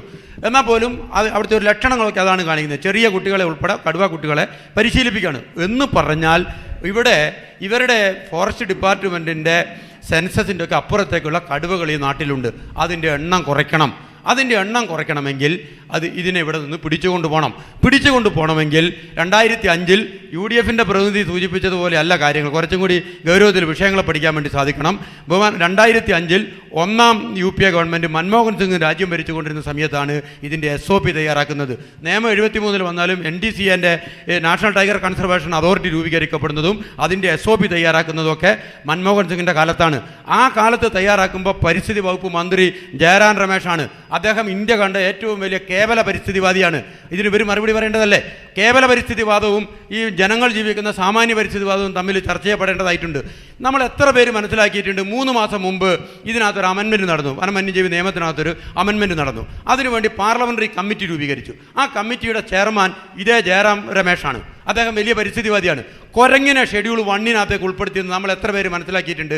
വയനാടൻ കൃഷിക്കാർ ഈ പറയുന്ന ഭീകരതയൊക്കെ നിൽക്കുമ്പോഴും അവരുടെ കാർഷിക മേഖലയിൽ ഉണ്ടാകുന്ന ആഘാതങ്ങളിൽ വലിയൊരു പങ്ക് നിർവഹിക്കുന്ന ഒരു ജീവിയാണ് വെള്ളക്കുരങ്ങ് എന്ന് പറയുന്നത്. അതിൻ്റെ ഷെഡ്യൂൾഡ് പട്ടിക എൻ്റെ ഫോണിനകത്തുണ്ട്. അതിനകത്ത് 3ാമത്തെ ഐറ്റത്തിൽ അതിൻ്റെ ഒരു ശാസ്ത്രനാമം, നമുക്കിപ്പോൾ നമ്മുടെയൊക്കെ പരിമിതമായ ജ്ഞാനം വെച്ചിട്ട് ഈ ജീവികളുടെയൊക്കെ ഇംഗ്ലീഷ് പേരൊക്കെ നമുക്കറിയാം. ഈ ജീവികളുടെയൊക്കെ ശാസ്ത്രനാമം പറഞ്ഞുകൊണ്ടാണ് ഈ ലിസ്റ്റ് പുറത്തിറങ്ങിയിരിക്കുന്നത്. വെള്ളക്കുരങ്ങിനെ ഷെഡ്യൂൾ 2 നിന്നും ഷെഡ്യൂൾ 1 മാറ്റി. ഷെഡ്യൂൾ 1 മാറ്റി എന്ന് പറയുന്നതിൻ്റെ അപകടം എന്താണെന്ന് നമുക്കറിയോ? ഷെഡ്യൂൾ 1 മാറ്റിയാൽ തത്തുല്യമായ കടുവയുടെ പദവിയിലേക്ക് വന്നു. അതിനെ കൊലപ്പെടുത്തിയാൽ 7 വർഷം തടവും 3 ലക്ഷം രൂപ പിഴയും ഈ നിയമത്തിനകത്തുണ്ട്. ഇങ്ങനെ കേവല പരിസ്ഥിതിവാദികൾ രാജ്യത്തെ കൃഷിക്കാരൻ്റെ സാധാരണ ജനങ്ങളുടെ ജീവിതത്തെ തടസ്സപ്പെടുത്തിക്കൊണ്ട് നമ്മുടെ ഈ പശ്ചിമഘട്ട മലനിരകളിലെ പ്രദേശങ്ങളിൽ പ്രാന്തപ്രദേശങ്ങളിൽ നിന്ന് മനുഷ്യവാസം ഒഴിവാക്കിയെടുക്കുന്നതിന് വേണ്ടി ഏതൊക്കെയോ ഗൂഢാലോചന അന്താരാഷ്ട്ര തലത്തിലോ ദേശീയ തലത്തിലോ നടക്കുന്നുണ്ട് എന്ന് ആരെങ്കിലും സംശയിച്ചാൽ അവരെ കുറ്റപ്പെടുത്താൻ വേണ്ടി കഴിയില്ല. ഇതാണ് യാഥാർത്ഥ്യം. ഇതിനെ ഇവിടുന്ന് ഞാൻ പറഞ്ഞു തീർന്നില്ല, ഒഴിവാക്കുന്നതിന് വേണ്ടി ശ്രമിക്കണം. കേരളത്തിൽ മാത്രമാണോ പ്രതിസന്ധി ഉള്ളത്? നമ്മൾ നോക്ക്, തൊട്ടപ്പുറത്തെ തമിഴ്നാട് സുൽത്താൻ ബത്തേരിയിൽ നിന്ന് 25 കിലോമീറ്റർ അപ്പുറമല്ലേ അംഗൻവാടി പോയ ഒരു കുട്ടീനെ അമ്മ കൂട്ടിക്കൊണ്ട് പോകുമ്പോൾ അതിൻ്റെ 6 മാസം പ്രായമുള്ള ഒരു കുട്ടി ഒക്കത്തും 3 വയസ്സുള്ള കുട്ടിയെ കൈ പിടിച്ച് നടത്തിക്കൊണ്ട് പോകുമ്പോഴല്ലേ തമിഴ്നാട്ടിൽ നിന്ന് പുലി വന്ന് നടന്നു പോകുന്ന ആ കുട്ടീനെ കൊണ്ടുപോയത്? ആ അമ്മ മാതൃത്വത്തിൻ്റെ അങ്ങേ അറ്റത്തെ ഉദാത്തത തെളിയിച്ചുകൊണ്ട് ആ പുലിയുടെ പുറകെ മറ്റേ കുഞ്ഞിനെ മാറത്തടക്കി പിടിച്ച് ഓടിയതിൻ്റെ ഭാഗമായി കുറച്ച് കഴിയുമ്പോൾ ആ കുട്ടിയുടെ ബോഡി ഇട്ടിട്ട് കടുവ പോവുകയാണ് ചെയ്തത്. അല്ല, പുലി പോവുകയാണ്. അതിനെയും വെടിവെച്ച് കൊല്ലുന്നതിന് വേണ്ടി കേന്ദ്ര നിയമത്തിൻ്റെ പരിമിതി മൂലം അവർക്ക് സാധിച്ചില്ല. അതിനെയും പിടിച്ചിട്ട് ഏതോ സുവോളജിക്കൽ പാർക്കിൽ കൊണ്ടുപോയി വെക്കുന്ന സംഗതിയാണ് കണ്ടത്. ഇന്നലെ മിനിഞ്ഞാന്നുമായിട്ട് ഈ ബത്തേരിയുടെ അപ്പുറമുള്ള തമിഴ്നാടിൻ്റെ പരിസരത്തുള്ള ടൗണുകളിൽ ആന വിഹരിച്ച് നടക്കുന്നതിൻ്റെ പടം ഇന്നത്തെ മലയാള പത്രങ്ങളിൽ അച്ചടിച്ച് വന്നിട്ടുണ്ടല്ലോ. അപ്പോൾ ഇതിൻ്റെ പരിസര പ്രദേശങ്ങൾ ബന്ദിപ്പൂർ, നാഗർകോള, ബന്ദിപ്പൂർ, സത്യമംഗലം, മുതുമല, ആനമല തുടങ്ങിയിട്ടുള്ള പ്രദേശങ്ങൾ മുഴുവൻ വന്യജീവി സങ്കേതങ്ങളാണ്. ആ സങ്കേതങ്ങൾ പ്രഖ്യാപിച്ചത് ഏതൊക്കെ കാലത്താണെന്ന് UDFിൻ്റെ പ്രതിനിധികൾ അതിന് മറുപടി പറയണം. കോൺഗ്രസ് കേന്ദ്രം ഭരിച്ചുകൊണ്ടിരിക്കുമ്പോഴാണ് ഈ ചെറിയ ജില്ലയ്ക്ക് ചുറ്റും ഈ വന്യജീവി സങ്കേതങ്ങൾ പ്രഖ്യാപിച്ച് ഈ വയനാട് ജില്ലയിലെ മനുഷ്യരുടെ ജീവിതത്തിന് പ്രതിസന്ധി ഉണ്ടാക്കിയത്, ജീവന് ഭീഷണി ഉണ്ടാക്കിയത്, ആവാസത്തിന് പ്രയാസം ഉണ്ടാക്കിയത്. അതിന് മറുപടി ഇവർ പറയണ്ടേ? ഒരു കാര്യം കൂടി പറഞ്ഞുകൊണ്ട് ഞാൻ അവസാനിപ്പിക്കാം. BJPയുടെ സുഹൃത്ത് പറഞ്ഞു ഇതിൽ MLA-മാർ MP-മാർ ഒക്കെ ഇടപെടണം. ഒരു തർക്കമില്ല, ജനപ്രതിനിധികൾ പൂർണ്ണമായിട്ടും ഇതിനകത്ത് ഇടപെടണം. ഇനി ഒരു സാങ്കേതികവാദത്തിന് വേണ്ടി ഇവർ ഈ ഇടപെടുന്നതിൽ പോരായിട്ടുണ്ട് നമുക്ക് തെളിയിക്കാം, അല്ലെ നമുക്ക് അംഗീകരിക്കാം. BJP എന്ന് പറയുന്ന രാഷ്ട്രീയ പാർട്ടി രാജ്യം ഭരിക്കുന്ന പാർട്ടിയല്ലേ? അതിൻ്റെ വയനാട് ജില്ലാ കമ്മിറ്റി ഇടപെടേണ്ട. വയനാട് ജില്ലാ ജനങ്ങളോട് ഉത്തരവാദിത്തമുള്ള ഒരു രാഷ്ട്രീയ പാർട്ടി എന്നുള്ള നിലയിൽ BJPയുടെ നേതൃത്വം ഡൽഹിയിൽ പോയി സംസാരിക്കണ്ടേ? ഞങ്ങൾ ഉൾപ്പെടെ പ്രവർത്തിക്കുന്ന ഒരു ജില്ലയിൽ ജനങ്ങൾ ഇങ്ങനെ പ്രതിസന്ധിയിലാണ്, അതുകൊണ്ട് കേന്ദ്ര വനം പരിസ്ഥിതി വകുപ്പ് മന്ത്രി ഭൂപേന്ദ്ര യാദവിനെ കണ്ട് നിവേദനം BJPയുടെ ജില്ലാ കമ്മിറ്റി കൊടുക്കണ്ടേ? വയനാട്ടിൽ ഈ നിയമത്തിനകത്ത് SOPക്കകത്ത് മാറ്റം വരുത്തണം, ഈ കടുവയെ പിടിച്ചുകൊണ്ട് പോകാൻ ഇടപെടൽ നടത്തണം. ഞങ്ങളിങ്ങനെ ഇടപെട്ടിട്ടുണ്ട്, കേന്ദ്ര വനം പരിസ്ഥിതി മന്ത്രിക്ക് നിവേദനം കൊടുത്തിട്ടുണ്ട്. നിങ്ങളുടെ MLA-മാർ എന്തു ചെയ്തു, നിങ്ങളുടെ MP എന്തു ചെയ്തു എന്ന ചോദ്യമാണ് BJPയുടെ പ്രതിനിധി ഉന്നയിക്കുന്നതെങ്കിൽ അതിന് മറുപടി പറയാൻ ഞങ്ങൾ പ്രയാസപ്പെടും. ഇവർ വയനാടൻ ജനതയെ രാഷ്ട്രീയ ലാഭത്തിന് വേണ്ടി കടുവയ്ക്ക് കൊടുക്കുന്നതിന് വേണ്ടി നിൽക്കുകയാണോ? BJPനെ ഇങ്ങനെ സ്ട്രെസ് ചെയ്ത് പറയുന്നത് രാഷ്ട്രീയ അഭിപ്രായ വ്യത്യാസം ഉള്ളത് കൊണ്ട് അല്ല, കേന്ദ്രം ഭരിക്കുന്നതിനാണ് BJPയുടെ പറയുന്നത്. ഞാൻ തീർത്തില്ല, ഒരു പോയിന്റ് കൂടി പറയാൻ അവസരം തരണം. ഈ ഒന്നും ചെയ്തില്ല വയനാട്ടിലെ MLA-മാർ എന്ന് പറഞ്ഞു. വയനാട്ടിലെ MLA-മാർ ഉൾപ്പെടെ മുൻകൈ എടുത്തുകൊണ്ട് വയനാട്ടിലെ തദ്ദേശ സ്വയംഭരണ സ്ഥാപനങ്ങളുടെ പ്രതിനിധികളെയും കൂടി ഈ സംസ്ഥാന വനം വകുപ്പ് മന്ത്രിയും മുഖ്യമന്ത്രിയും കൂടി വിളിച്ചു ചേർത്ത് ഒരു ബൃഹത്തായിട്ടുള്ള പ്രൊജക്റ്റ് വയനാടിന് വേണ്ടി തയ്യാറാക്കി. 410 കോടി രൂപയുടെ പ്രൊജക്റ്റാണ് തയ്യാറാക്കിയത്. ആ പ്രൊജക്റ്റ് തയ്യാറാക്കുന്നതിന് NIT-യിലെ സാങ്കേതിക വിദഗ്ധരുടെ കൂടി ഉപദേശം തേടിയിട്ടാണ് ആ പ്രൊജക്റ്റ് തയ്യാറാക്കിയത്. എന്നിട്ട് വനം വകുപ്പ് മന്ത്രിയുടെ നേതൃത്വത്തിൽ ഡൽഹിയിൽ പോയി ഭൂപേന്ദ്ര യാദവിന് അത് സബ്മിറ്റ് ചെയ്തു. അത് കൊടുക്കുന്ന സമയത്ത് രാജ്യസഭ MP ആയിട്ടുള്ള ജോൺ ബ്രിട്ടാസ് ഉൾപ്പെടെ അവരുടെ കൂടെയുണ്ട്. കൊടുത്തു കഴിഞ്ഞു. അവർ പഠനം നടത്തിയിട്ട് കേരളത്തോട് പറഞ്ഞ മറുപടി നമ്മൾ ചർച്ച ചെയ്യപ്പെടേണ്ടതാണ്. അവർ പറഞ്ഞ മറുപടി നല്ല പ്രൊജക്റ്റാണ്, ഞങ്ങൾ അംഗീകരിച്ചിരിക്കുന്നു, അതിനുള്ള ഫണ്ട് നിങ്ങൾ കണ്ടെത്തിക്കോണം എന്ന് പറഞ്ഞ മറുപടിയാണ് സംസ്ഥാന സർക്കാരിനോട് പറഞ്ഞു. ഇതൊക്കെ ഡോക്യുമെന്റ് വെച്ച് തീർച്ചയായും വെറുതെ പറയുന്നത്. വന്യജീവി സങ്കേതവുമായി ബന്ധപ്പെട്ട് താങ്കൾ മറുപടി പറയണം. ഒപ്പം തന്നെ ഈ BJP ജില്ലാ കമ്മിറ്റി അദ്ദേഹം ഉന്നയിച്ച ആരോപണവും അതിനു മുൻപ് പ്രേക്ഷകർക്ക് ഈ രാഷ്ട്രീയ പ്രതിനിധികളുടെ അഭിപ്രായങ്ങൾ ചോദിക്കും. എൻ്റെ പേര് പോൾ മാത്യൂസ്. ഞാൻ AV ജയൻ പറഞ്ഞ പല കാര്യങ്ങളോടും പൂർണ്ണമായിട്ട് യോജിക്കുകയാണ് ചെയ്യുന്നത്.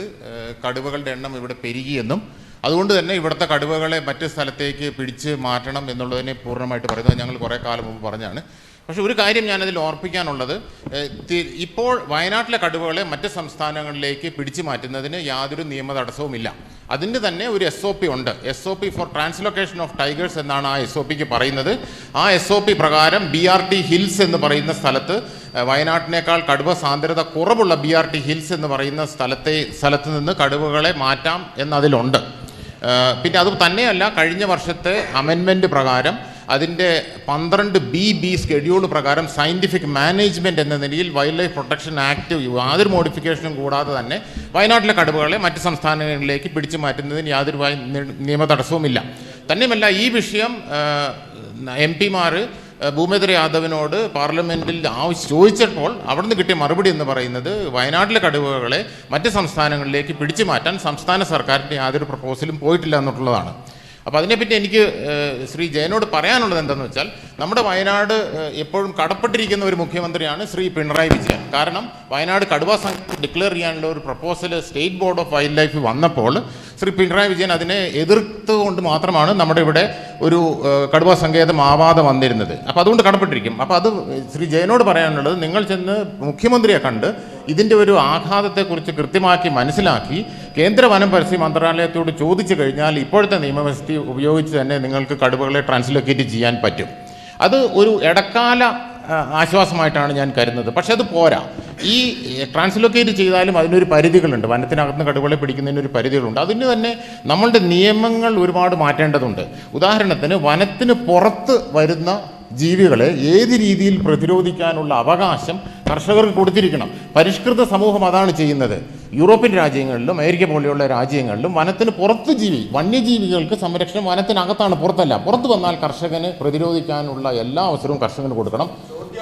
ചോദ്യം എന്ന് പറയുന്നത്, എനിക്ക് ചോദിക്കാനുള്ള 2 ചോദ്യം എന്ന് പറയുന്നത്, ഒന്ന്, താങ്കൾ ശ്രീ പിണറായി വിജയനെ കണ്ട്, അല്ലെങ്കിൽ താങ്കളുടെ പാർട്ടി പ്രസിഡന്റ് പിണറായി വിജയനെ കണ്ട് ഈ ഇപ്പോഴത്തെ നിയമം ഉപയോഗിച്ച് വയനാട്ടിലെ കടുവകളെ മാറ്റാൻ പരിശ്രമിക്കുമോ എന്നും, 2, ഈ നിയമ ഭേദഗതിക്കായിട്ട് സംസ്ഥാന നിയമസഭയോട് സ്വാധീനം ചെലുത്തി ഇങ്ങനെ ഒരു പ്രമേയം അവതരിപ്പിക്കാനും താങ്കൾ മുൻകൈ എടുക്കുമോ എന്നും ആണ് എൻ്റെ ഒരു ശ്രീ AV ജയൻ മറുപടി. ശ്രീ പോൾ മാത്യു അദ്ദേഹം പറഞ്ഞ പൊതുവെ ഞങ്ങളുടെ ഒരു നിലപാടിനോട് അദ്ദേഹം യോജിച്ചു എന്ന് പറയുന്നത് അംഗീകരിക്കുകയാണ്. ഈ കടുവയെ പിടിച്ചു മാറ്റുന്നതിന് നിയമപരമായി തടസ്സമില്ല എന്ന് അദ്ദേഹം പറയുന്നതുകൊണ്ട് എനിക്ക് യോജിക്കാൻ കഴിയില്ല. കാരണം 178 പേജുള്ള ഇതിൻ്റെ SOP എൻ്റെ പരിമിതിക്കകത്ത് നിന്നുകൊണ്ട് ഞാനൊന്ന് പഠിക്കാൻ വേണ്ടി ശ്രമിച്ചിട്ടുള്ളതാണ്. അങ്ങനെ പഠിക്കാൻ വേണ്ടി ശ്രമിച്ചതിൻ്റെ ഭാഗമായിട്ട് കടുവേൻ്റെ ക്യാരിങ് സംബന്ധിച്ച് അതിൻ്റെ പേജ് 48 വളരെ കൃത്യമായിട്ട് പറയുന്നുണ്ട്. കടുവയെ നമ്മളിവിടെ ഐഡൻറ്റിഫൈ ചെയ്യണം. അത് അതിനകത്ത് SOP ആണ്. ഐഡൻറ്റിഫൈ ചെയ്ത് കഴിഞ്ഞാൽ ഇതിനെ പിടിക്കണമെങ്കിൽ ഇവിടെ ടെക്നിക്കൽ കമ്മിറ്റി രൂപീകരിക്കപ്പെട്ടുകൊണ്ട് NDCൻ്റെ കമ്മിറ്റി മെമ്പറായിട്ടുള്ള ചീഫ് വൈൽഡ് ലൈഫ് വാർഡന് ഇവിടുന്ന് മെയിൽ പോകണം. മെയിൽ പോയി അവരുടെ ഒരു കമ്മിറ്റി കൂടി ആലോചിച്ച് പിടിച്ചോ എന്ന് പറഞ്ഞൊരു സാധനം തന്നാലേ നമുക്ക് പിടിക്കാൻ വേണ്ടി കഴിയുള്ളൂ എന്നുള്ള നിലക്കാണ് ഞാൻ ഈ SOP വായിച്ചപ്പോൾ എനിക്ക് മനസ്സിലാക്കാൻ വേണ്ടി സാധിച്ചിട്ടുള്ളത്. അപ്പോൾ ഇവിടുന്ന് സ്റ്റേറ്റ് ഗവൺമെൻറ് മാത്രം തീരുമാനിച്ചാൽ പിടിച്ചുകൊണ്ട് പോകാൻ കഴിയുന്ന ഒരു സാധനമല്ല. കാരണം കടുവ ദേശീയ മൃഗമാണ്. അങ്ങനെ സാധിക്കുമെങ്കിൽ നമ്മൾ പന്നീനെ നമുക്ക് തൊടാൻ പറ്റുന്നില്ല. കേരള ഗവൺമെൻറ് 140 MLA-മാരും യുനാനിമസായിട്ട് പന്നിയെ വെർമിനായിട്ട് പ്രഖ്യാപിക്കണമെന്ന് പറഞ്ഞ് തീരുമാനിച്ചിട്ട് കേന്ദ്ര ഗവൺമെൻറ്റിന് 2 തവണ നിവേദനം കൊടുത്തിട്ട് കേന്ദ്ര ഗവൺമെൻറ് അത് മടക്കിയത് നമ്മുടെ മുമ്പിൽ ഉണ്ട് എന്നുള്ളതാണ് യാഥാർത്ഥ്യം. രണ്ടാമത് അദ്ദേഹം പറഞ്ഞ ഒരു സംഗതിയോട് കേരളത്തിൻ്റെ മുഖ്യമന്ത്രിയെ കാണുമോ എന്നുള്ളത്, ഈ ഫെബ്രുവരി മാസം 1-ാം തീയതി ഇടതുപക്ഷ ജനാധിപത്യ മുന്നണിയുടെ വയനാട് ജില്ലാ കമ്മിറ്റി സെലക്ട് ചെയ്ത 1000 ആളെ തിരുവനന്തപുരത്ത് എത്തിച്ച് തിരുവനന്തപുരത്ത് ചീഫ് വൈൽഡ് ലൈഫ് വാർഡൻ്റെ ഓഫീസ് വളയുകയാണ് ഈ വരുന്ന ഫെബ്രുവരി മാസം 1-ാം തീയതി. ജനുവരി മാസം 31 വൈകുന്നേരം 1:45 കോഴിക്കോട് റെയിൽവേ സ്റ്റേഷനിൽ നിന്ന് പുറപ്പെടുന്ന ജനശതാബ്ദി ട്രെയിനകത്ത് 1000 ടിക്കറ്റ് ഇടതുപക്ഷ ജനാധിപത്യ മുന്നണിയുടെ വയനാട് ജില്ലയിലെ പ്രവർത്തകർ ബുക്ക് ചെയ്ത് കഴിഞ്ഞു. അതൊരു സമര വണ്ടിയായിട്ട് തിരുവനന്തപുരത്തേക്ക് പോവുകയാണ്. അതിപ്പോൾ ഇനി മനസ്സിലാക്കിയിട്ട് അന്ന് ആ വണ്ടി ക്യാൻസൽ ചെയ്യുമെന്ന് പറയാൻ വേണ്ടി കഴിയില്ല. ഏതായാലും ഞങ്ങൾ ടിക്കറ്റ് ബുക്ക് ചെയ്ത വണ്ടിയാണ്. അത് സമര വണ്ടിയായിട്ട് തിരുവനന്തപുരത്തേക്ക് പോവുകയാണ്. ചീഫ് വൈൽഡ് ലൈഫ് വാർഡൻ്റെ ഓഫീസ് വളയുകയാണ്. ആ ഓഫീസ് വളഞ്ഞ് ഞങ്ങൾ ചീഫ് വൈൽഡ് ലൈഫ് വാർഡനും വനം വകുപ്പ് മന്ത്രിക്കും മുഖ്യമന്ത്രിക്കും കൊടുക്കാൻ ഉദ്ദേശിക്കുന്ന നിവേദനത്തിനകത്ത് ഈ വിഷയങ്ങളാകെ പരാമർശിക്കപ്പെട്ടിട്ടുണ്ട്. കൃഷിക്കാരൻ ആകാശത്തിലൂടെയാണ് കുരങ്ങ് ആക്രമിക്കുന്നത്, അതിനെ ഷെഡ്യൂളിൽ നിന്ന് ഒഴിവാക്കി തരുന്നതിന് വേണ്ടിയിട്ടുള്ള റിക്വസ്റ്റ് കൊടുക്കുന്നുണ്ട്. അതുപോലെ തന്നെ ഇദ്ദേഹം സൂചിപ്പിച്ചതുപോലെ കടുവയെ പിടിച്ചുകൊണ്ട് പോകുന്നതിന് വേണ്ടിയിട്ടുള്ള അനുമതി തരണമെന്ന് പറയുന്നുണ്ട്. ഈ പന്നിയെ വെറമിനായിട്ട് പ്രഖ്യാപിക്കണമെന്ന് പറയുന്നുണ്ട്. ഇതിൻ്റെയൊക്കെ പ്രതിസന്ധി നമ്മൾ ചർച്ച ചെയ്യപ്പെടും. കേവലം വൈകാരിക ചർച്ചയ്ക്ക് അപ്പുറത്തേക്ക് പോയി. ശ്രീ പോൾ മാത്യു സാർ സൂചിപ്പിച്ചതുപോലെ ഈ രാജ്യത്ത് പിന്നെ ഈ വിദേശ രാജ്യങ്ങളിലൊക്കെ ഇതിന് കൃത്യമായ നിലപാടുകളുണ്ട്. ഇപ്പോൾ ഓസ്ട്രേലിയ എന്ന് പറയുന്ന രാജ്യത്തിൻ്റെ ദേശീയ മൃഗം കങ്കാരുവാണ്. അവിടെ ഒരു വർഷത്തിലെ 2 മാസം അതിനെ ഹണ്ട് ചെയ്യുന്നതിന് അനുമതി ഉണ്ട് എന്നുള്ളതാണ് ഞാൻ മനസ്സിലാക്കിയിട്ടുള്ളത്. പോൾ മാത്യു സാർ ചിലപ്പോൾ അതിൻ്റെ യോജിക്കുന്നുണ്ടാവും. കാനഡ പോലുള്ള രാജ്യത്ത് അങ്ങനെയുണ്ട്. ഇന്ത്യയിലെ ഗോത്രവർഗ കാലത്തെ ചിന്താഗതിയുമായിട്ടാണ് ഒരു ഗവൺമെൻറ് പോകുന്നത്. കുരങ്ങിനെ ഹനുമാൻ്റെ പിന്തുടർച്ചക്കാരായി കാണുകയും അതിന് ദൈവിക പദവി കൊടുക്കുന്നതിന് വേണ്ടി ആലോചിക്കുകയും പന്നി വരാഹമായിട്ട് കാണുകയും അതിനെ കൊല്ലാൻ പാടില്ല എന്ന് പറയുകയും കടുവ അയ്യപ്പൻ്റെ വാഹനമാണ്, പുലിയാണ്, അതിനെ തൊടാൻ എന്ന് പറയുന്ന പ്രാകൃത കാലത്തെ ഭരണകൂടം ഒരു രാജ്യം ഭരിക്കുമ്പോൾ ഈ പ്രതിസന്ധികൾ ഉണ്ടാവും. മനുഷ്യൻ ശാസ്ത്രയുഗത്തിലാണ് ജീവിക്കുന്നത്. മനുഷ്യനാണ് ഇവർക്കൊക്കെ ജീവിക്കാനുള്ള അവകാശം എല്ലാ ജീവജാലങ്ങൾക്കും മനുഷ്യനാണ് പ്രമുഖ ജീവി എന്ന് ഉണ്ടാവണം. ഓക്കെ, ഇനി ചോദിക്കാം. എനിക്ക് ആദ്യം ചോദിക്കാനുള്ളത് LDFിൻ്റെ പ്രതിനിധിയായിട്ടുള്ള AV ജയനോടാണ്. 150 കോടി രൂപ ഗവൺമെൻറ് അനുവദിച്ചിട്ടുണ്ടെന്ന് പറയുന്നുണ്ട്. ആ 150 കോടി രൂപയിൽ 50 കോടി രൂപ നമ്മുടെ ഈ നിയോജക മണ്ഡലത്തിന് അനുവദിക്കുമെന്നും അതിൻ്റെ ഭാഗമായിട്ട് നമ്മുടെ മൂടക്കൊല്ലിയിൽ തീർക്കാനുള്ള, എനിക്കുമ്പോൾ പ്രത്യേകിച്ച് എടുത്ത് പറയാനുള്ള സംഗതി, ഞാൻ അതിൻ്റെ കാട്ടിനോട് ചേർന്ന് ജീവിക്കുന്നതുകൊണ്ട് ആ മൂടക്കൊല്ലിലെ കാര്യം തന്നെയാണ് എനിക്ക് പ്രത്യേകിച്ച് സൂചിപ്പിക്കാനുള്ളത്. ആ മതിൽ കെട്ടാൻ വേണ്ടിയിട്ടുള്ള ഫണ്ട് അതിന് ഉപയോഗിക്കുമോ എന്നാണ് ഒന്ന് ചോദിക്കാനുള്ളത്. രണ്ടാമത് BJPയുടെ പ്രതിനിധി ഇവിടെ പറഞ്ഞത് പഞ്ചായത്ത് ഇത്രയും വലിയൊരു ചർച്ച നടക്കുമ്പോൾ ഇവിടെ കടുവ മനുഷ്യനെ പിടിക്കുന്ന കാര്യം സംസാരിക്കുമ്പം ലൈറ്റ് സ്ഥാപിച്ചില്ല എന്നുള്ള രൂപത്തിലുള്ള സംസാരം ശരിയല്ല. ഇത് UDFും അതുപോലെ തന്നെ BJPക്കും ഇതിൻ്റെ അകത്ത് തുല്യ പങ്കാളിത്തമാണുള്ളത്. ഇവർ അന്താരാഷ്ട്ര സംഗതിയായിട്ട് കൂടി ആലോചിച്ച് ഈ പശ്ചിമഘട്ട മരനിലകളാകെ 5 സ്റ്റേറ്റിൽ വ്യാപിച്ച് കിടക്കുന്ന കേരളം, തമിഴ്നാട്, അതുപോലെ തന്നെ ഗോവ, ഗുജറാത്ത് ഉൾപ്പെടെയുള്ള ഈ മലനിരകൾ സംരക്ഷിക്കാൻ വേണ്ടിയിട്ടാണ് ഈ പണിയെടുക്കുന്നത്. അതിൻ്റെ ഭാഗമായിട്ടാണ് നമ്മൾ മൂടക്കൊല്ലി ഉൾപ്പെടെ ഈ പ്രദേശം ഇത്രമാത്രം കടുവേരെ കൊണ്ട് പ്രയാസം അനുഭവിക്കുന്നത്. ഞാനിവിടെ സൂചിപ്പിച്ചു, ഷെഡ്യൂളിൽ 1 കുരങ്ങിനെ ഉൾപ്പെടുത്തുക, 2 കാട്ടുപന്നീനെ ഉൾപ്പെടുത്തുക. ഈ കുരങ്ങിനെയും കാട്ടുപന്നീനെയും ഒക്കെ സംരക്ഷിച്ചുകൊണ്ട് എന്ത് ഗുണമാണ് മനുഷ്യനുള്ളത്? സംരക്ഷിക്കേണ്ടതെന്നുള്ളതല്ല, നാട്ടിലേക്ക് ഇറങ്ങണം. 1000കണക്കിന് കുരങ്ങാണ് ഓരോ ദിവസവും ഈ കടുവ വന്ന സമയത്ത് മൂടക്കൊല്ലി പ്രദേശത്ത് വരുന്നത്. ഇതിനെ സംരക്ഷിക്കുന്ന മനുഷ്യനെ പൊട്ടന്മാരാക്കാൻ വേണ്ടിയിട്ടാണ്. ഇതിന് നിയമനിർമ്മാണം നടത്തണം. അതുപോലെ തന്നെ ഈ കടുവേനെ ഇവിടെ സൂചിപ്പിച്ച പോലെ ഇവിടുന്ന് പിടിച്ചു കൊണ്ടുപോകാൻ വേണ്ടി കഴിയണം. അതിന് എന്ത് നടപടിയാണ് BJPൻ്റെ ഗവൺമെൻറ്, BJPൻ്റെ പ്രതിനിധിക്ക് പറയാനുള്ളതെന്നാണ് ചോദിക്കാനുള്ളത്. ഓക്കെ, അത് കഴിഞ്ഞ് താങ്കളിലേക്ക് വരാം. മറുപടി. നമ്മൾ നാടിൻ്റെ ഒരു പൊതുവിഷയവുമായിട്ട് ബന്ധപ്പെട്ട് സംസാരിക്കുമ്പോൾ ഒരാൾ ഒന്നും പറയരുത്, അത് പറയുന്ന ശരിയില്ല എന്ന് പറയാൻ നിങ്ങൾക്ക് റൈറ്റ്സ് ഉണ്ടോ എന്ന് എനിക്കറിയില്ല. ഈ നാട് ഏറ്റവും കൂടുതൽ ഇത്രയും വലിയ വന്യമൃഗശല്യം നേരിടുന്ന സമയത്ത് ഈ നാട്ടിലെ ജനങ്ങൾ ഏറ്റവും കൂടുതൽ സഞ്ചാരയോഗ്യമാക്കുന്നത് കാൽനട തന്നെയാണ്. സന്ധ്യാസമയങ്ങളിൽ ഒരു ചെറിയ ഇരുടായി കഴിഞ്ഞാൽ മുമ്പിൽ ഒരു മൃഗം നിന്ന് കഴിഞ്ഞാൽ കാണണമെങ്കിൽ വഴിവിളക്ക് വേണ്ടിടത്ത് വഴിവിളക്ക് തന്നെ വേണം. അതിനിപ്പോൾ UDF, കോൺഗ്രസ്, BJP അങ്ങനത്തെ കാറ്റഗറി ഇരിക്കണ്ട. ഇന്ന് ഇദ്ദേഹത്തിൻ്റെ അനിയന് അങ്ങനെ ഒരു അപകടം വരുമ്പോൾ നാളെ നമ്മളെ വീടുകളിലേക്ക് അത് ഓടിയെത്താൻ അധികം സമയമൊന്നും വേണ്ട. അതുകൊണ്ട് വെട്ടം വെളിച്ചമുള്ള ഭാഗങ്ങളിൽ മൃഗശല്യങ്ങൾ കുറച്ച് കുറയാൻ സാധ്യതയുണ്ട്. അതുകൊണ്ട് ആളുകളുടെ സംരക്ഷണത്തിന് പഞ്ചായത്തിന് കൃത്യമായ ഉത്തരവാദിത്വമുണ്ട്. പഞ്ചായത്ത് നടപ്പാക്കേണ്ട കാര്യങ്ങൾ പഞ്ചായത്ത് നടപ്പാക്കണം. പിന്നെ വന്യമൃഗശല്യവുമായിട്ട് ബന്ധപ്പെട്ട് കടുവ പ്രശ്നം ഇപ്പോൾ ഏറ്റവും അധികം കുറച്ച് കാലങ്ങളായിട്ട് രൂക്ഷമായി വരുന്നതിന് മുമ്പ് വന്യമൃഗശല്യം വളരെ രൂക്ഷമായിട്ട് വയനാട് ജില്ലയിലുണ്ട്.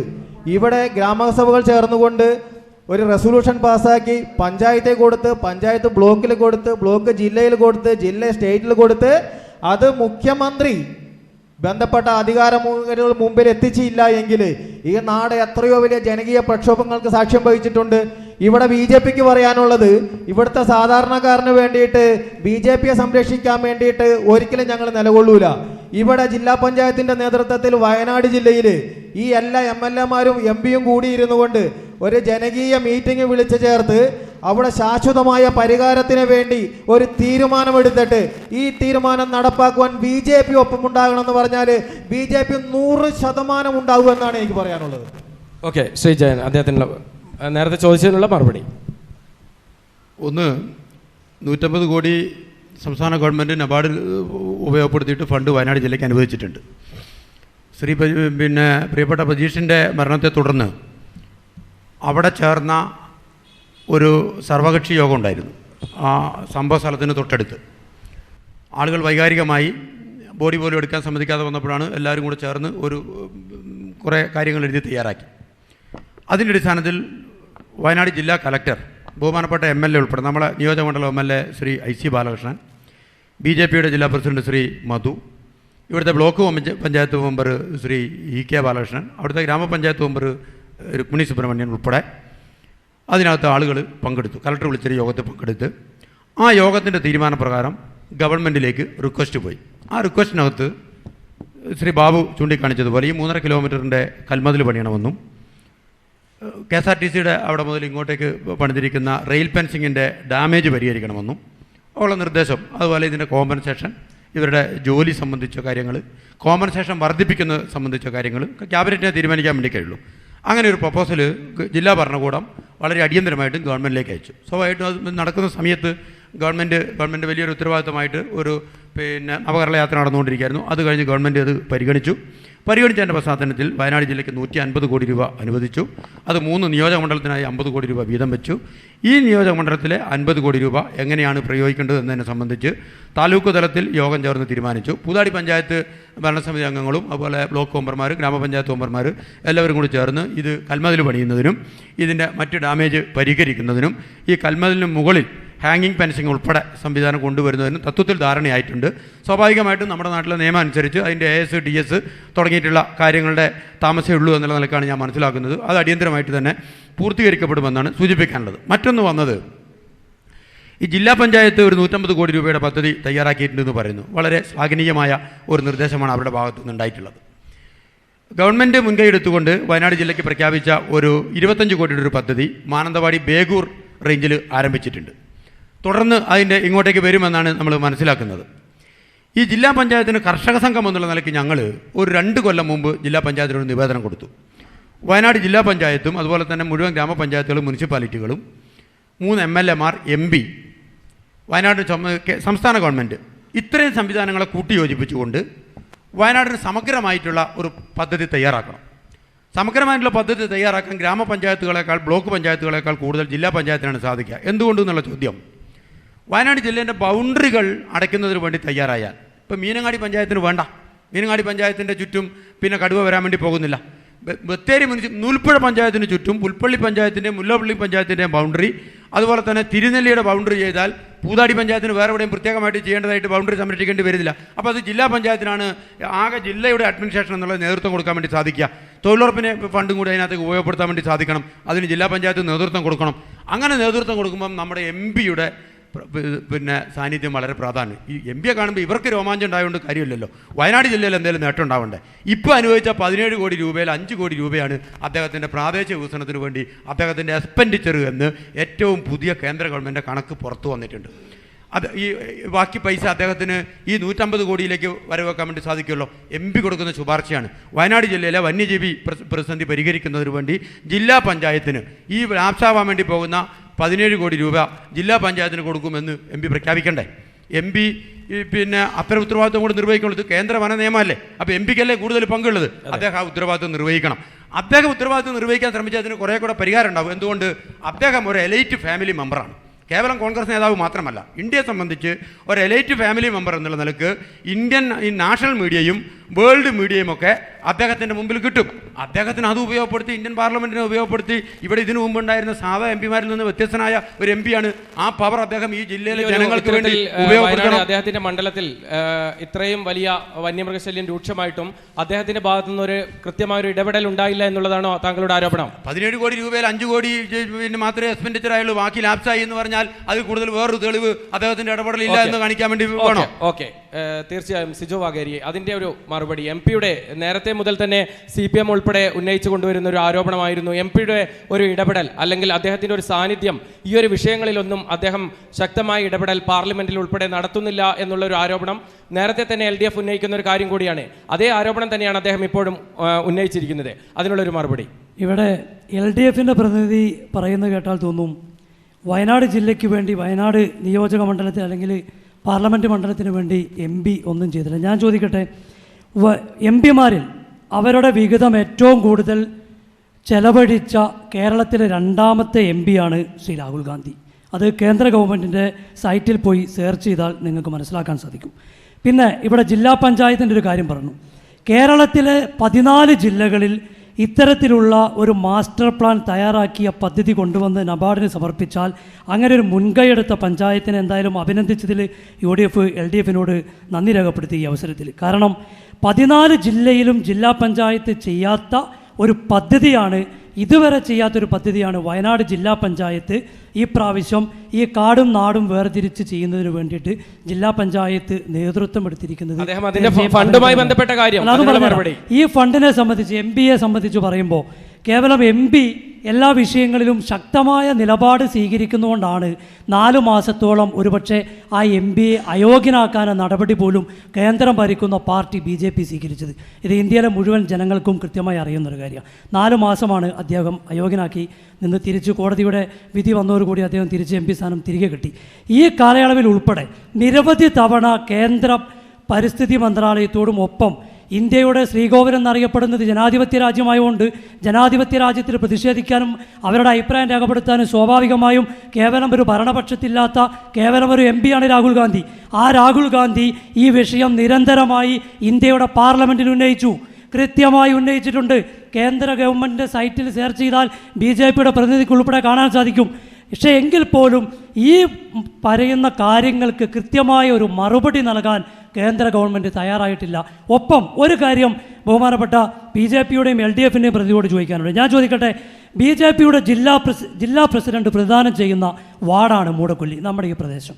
സ്വാഭാവികമായിട്ടും ഏറ്റവും കൂടുതൽ കേന്ദ്ര ഗവൺമെൻറ്റിൽ ഇടപെടാൻ കഴിയുന്ന ഒരു വ്യക്തിയാണ് BJPയുടെ ജില്ലാ പ്രസിഡന്റ്, പ്രത്യേകിച്ച് കേന്ദ്രം ഭരിക്കുന്ന പാർട്ടിയുടെ പ്രതിനിധിയാണ്. സ്വാഭാവികമായിട്ടും BJPയുടെ ജില്ലാ പ്രസിഡന്റ് ഉൾപ്പെടെ ഈ വിഷയത്തിൽ സംസ്ഥാന പ്രസിഡന്റ് കൂട്ടിയോജിപ്പിച്ചുകൊണ്ട് കേന്ദ്ര ഗവൺമെൻറ്റിന് മേൽ സമ്മർദ്ദം ചെലുത്താൻ ഇതുവരെ BJP തയ്യാറായിട്ടുണ്ടോ എന്നൊരു ചോദ്യം കൂടി ഈ അവസരത്തിൽ ഞാൻ ചോദിക്കാൻ ഉപയോഗിക്കുക. ഒപ്പം തന്നെ ഇത്രയും വലിയ ഒരു വിഷയം നമ്മുടെ പ്രിയപ്പെട്ട പ്രജീഷിൻ്റെ സഹോദരൻ ഇവിടെ നിൽക്കുന്നൊരു പരിമിതി ഉണ്ടെങ്കിൽ പോലും കാര്യം സൂചിപ്പിക്കാതെ പോകുന്നത് ശരിയല്ല. കാരണം ഇത്രയും വലിയ ദാരുണമായ ഒരു സംഭവം ഈ വയനാട് ജില്ലയിൽ നടന്നു. 2023 ജനുവരി മാസം 12-ാം തീയതിയാണ് മാനന്തവാടിയിൽ തോമസ് എന്ന് പറയുന്ന കർഷകൻ കടുവയുടെ ആക്രമണത്തിൽ മരണപ്പെടുന്നത്. ഡിസംബർ 9-ാം തീയതിയാണ് നമ്മുടെ നാട്ടിൽ പ്രജീഷ് എന്ന് പറയുന്ന ചെറുപ്പക്കാരൻ മരണപ്പെടുന്നത്. ഇത് രണ്ടും കടുവയുടെ ആക്രമണത്തിലാണ് മരണപ്പെടുന്നത്. സ്വാഭാവികമായും ഈ വയനാട് ജില്ലയുടെ ചാർജ് വഹിക്കുന്ന, ഞാൻ വീണ്ടും അത് ആവർത്തിച്ച് എടുത്തു പറയുകയാണ്, വയനാട് ജില്ലയുടെ ചാർജ് വഹിക്കുന്ന കേരളത്തിൻ്റെ മന്ത്രിയാണ് വനം വകുപ്പ് മന്ത്രി. ഈ വനം വകുപ്പ് മന്ത്രി ഇതുവരെ ഈ ജില്ല സന്ദർശിച്ചുകൊണ്ട് ഈ വിഷയത്തിൽ ഈ ജില്ലയുടെ ഫോറസ്റ്റിൻ്റെയും മറ്റധികാരികളെയും കൂട്ടിച്ചേർത്തുകൊണ്ട് ഗൗരവമായി ഇടപെടാൻ ഈ മന്ത്രി തയ്യാറായിട്ടില്ല എന്ന് പറയുമ്പോൾ സംസ്ഥാന ഗവൺമെൻറ്റിൻ്റെ ഉദാസീനതയാണ് ഈ വിഷയത്തിൽ തെളിയുന്നത്. ആ ഒരു കാര്യത്തിൽ LDF കൃത്യമായി, കാരണം ഇന്ന് ഡിസംബർ 9-ാം തീയതി മരണപ്പെട്ടു, നാളെ ഇത്രയും ദിവസമായി വയനാട് ജില്ലയുടെ ചാർജ് വഹിക്കുന്ന ക്യാബിനറ്റ് റാങ്കുള്ള ഒരു മന്ത്രിയാണ്. ആ മന്ത്രിക്ക് വയനാട് ജില്ലയിൽ കൽപ്പറ്റയിൽ വന്നുകൊണ്ട് ബഹുമാനപ്പെട്ട ജില്ലാ ഭരണകൂട തലവനായിട്ടുള്ള കലക്ടറെ ഉൾപ്പെടുത്തി ഈ വിഷയത്തിൽ അടിയന്തര പ്രാധാന്യം കൽപ്പിച്ചുകൊണ്ട് ഈ വിഷയത്തിലെ ജനപ്രതിനിധികളെ യോഗം വിളിച്ചുകൊണ്ട് ഈ വിഷയം അടിയന്തര പ്രാധാന്യത്തോടെ കണ്ട് ചെയ്യാൻ ഈ വകുപ്പ് മന്ത്രി ഇതുവരെ തയ്യാറായിട്ടില്ല എന്നത്. അതിനു മുൻപായി ഈ ഒരു വിഷയത്തിൽ KP മധു ഈ ഒരു വാർഡിലെ അംഗം കൂടിയാണ്. അദ്ദേഹം സംസ്ഥാന നേതാക്കളെയും എല്ലാവരെയും കൂട്ടിയോജിപ്പിച്ചുകൊണ്ട് കേന്ദ്രത്തിൻ്റെ ശ്രദ്ധയിൽ ഇത് പെടുത്താൻ എന്തു നടപടിയാണ് എടുത്തിരിക്കുന്നത്? അതുമായിട്ട് ബന്ധപ്പെട്ട് BJP എന്ന് പറയുന്ന രാഷ്ട്രീയ പ്രസ്ഥാനത്തിന് കേരളത്തെ സംബന്ധിച്ചിടത്തോളം MLA-മാരോ MP-യോ ഒന്നുമില്ല. BJP-യെ സംബന്ധിച്ചിടത്തോളം രാഷ്ട്രീയപരമായിട്ടുള്ള ഒരു ഇടപെടൽ നടത്തുവാനും സഹായിക്കുവാനും മാത്രമാണ് ഇപ്പോഴത്തെ സ്ഥിതിയിൽ സാധിക്കുക. പക്ഷേ ഇവിടെ ജനങ്ങൾ തിരഞ്ഞെടുക്കപ്പെട്ട ഉത്തരവാദിത്തപ്പെട്ട ആളുകൾ അവർക്ക് എന്താണ് പണി എന്നാണ് ഞങ്ങൾക്ക് ചോദിക്കാനുള്ളത്. അല്ല, കേന്ദ്രം ഭരിക്കുന്നത് BJP അല്ലേ? ആയിക്കോട്ടെ, ഞാൻ പറയാം. അതുകൊണ്ട് ഈ നേതാക്കളെ കൂട്ടി യോജിപ്പിച്ചുകൊണ്ട് അത്തരത്തിൽ ഒരു നടപടി സ്വീകരിക്കണമെന്നാണ് ഞാൻ പറഞ്ഞത്. BJP-യെ സംബന്ധിച്ച് ഞാൻ പറയുന്ന കാര്യങ്ങൾ നിങ്ങൾ കേൾക്കാൻ തയ്യാറാവ്. BJP-യെ സംബന്ധിച്ച് ഇപ്പോൾ ജയൻചേട്ടൻ ഇവിടെ പറഞ്ഞു 1000 ആളുകളെ ഉൾപ്പെടുത്തിക്കൊണ്ട് ചീഫ് വൈൽഡ് ലൈഫ് ഓഫീസിലേക്ക് ഉപരോധ സമരം ഏർപ്പെടുത്തുന്നു എന്ന്. വയനാട് ജില്ലയുടെ പ്രശ്നങ്ങൾ പരിഹരിക്കപ്പെടാനാണെങ്കിൽ നമ്മളിപ്പോൾ തിരുവനന്തപുരത്ത് പോകേണ്ട കാര്യമില്ല.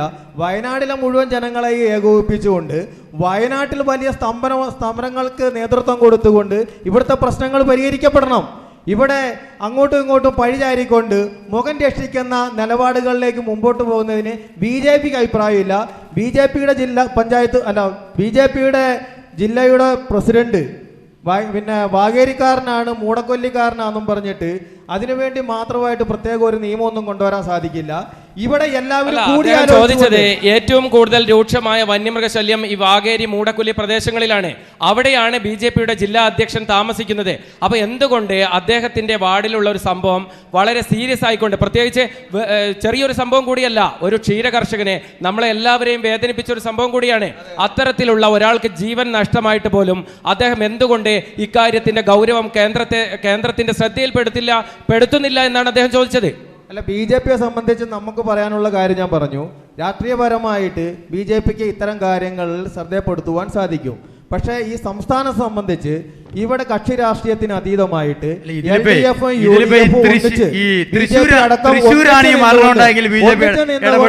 ഇത്തരം പ്രശ്നങ്ങൾക്ക് ശാശ്വത പരിഹാരം കാണുന്നതിലേക്ക് വേണ്ടി തന്നെ നീങ്ങണം. ഇവിടെ ഇപ്പൊ നേരത്തെ കുരങ്ങ് ശല്യവുമായിട്ട് ബന്ധപ്പെട്ട് സംസാരിച്ചില്ലേ? ഇവിടെ ഞാൻ ചോദിക്കട്ടെ, ജനവാസ മേഖലകളിൽ കുരങ്ങളെ തുരത്തുന്നതിന് അടിയന്തര നടപടികൾ സ്വീകരിച്ചുകൊണ്ട് അത്തരം പ്രവർത്തനങ്ങളിൽ ഏർപ്പെടുന്നതിന് വലിയ ഇതൊന്നുമില്ല.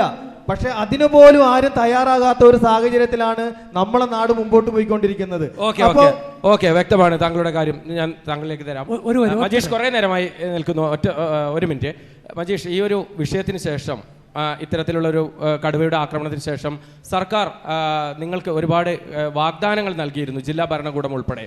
അതൊക്കെ പാലിക്കപ്പെട്ടോ? അത് സംബന്ധിച്ചുള്ള എന്താണ് താങ്കൾക്ക് പറയാനുള്ളത്? സർക്കാർ പറഞ്ഞാലൊരു 10 ലക്ഷം രൂപയാണ് പറഞ്ഞത് ആദ്യം. അതിൽ 5 ലക്ഷം രൂപേൻ്റെ ഫണ്ട് വന്നിട്ടുണ്ട്, അമ്മയുടെ അക്കൗണ്ടിലേക്ക് വന്നിട്ടുണ്ട്. പിന്നെയുള്ളത് ബാക്കിയുള്ളത് വരുമെന്നാണ് പ്രതീക്ഷിക്കുന്നത്.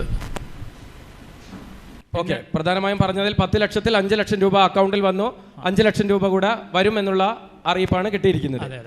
ഓക്കെ, ആദ്യമായി ഈ വന്യമൃഗശല്യത്തിൻ്റെ ഈ രൂക്ഷതയെ വാഗേരി, മൂടക്കൊല്ലി, കൂടല്ലൂർ പ്രദേശത്തെ ആൾക്കാരുടെ ബുദ്ധിമുട്ടുകളെക്കുറിച്ച് മനസ്സിലാക്കി ഇത്തരം ഒരു ചർച്ച മലനാട് ചാനലിന് പ്രത്യേക അഭിനന്ദനം അറിയിക്കുന്നു.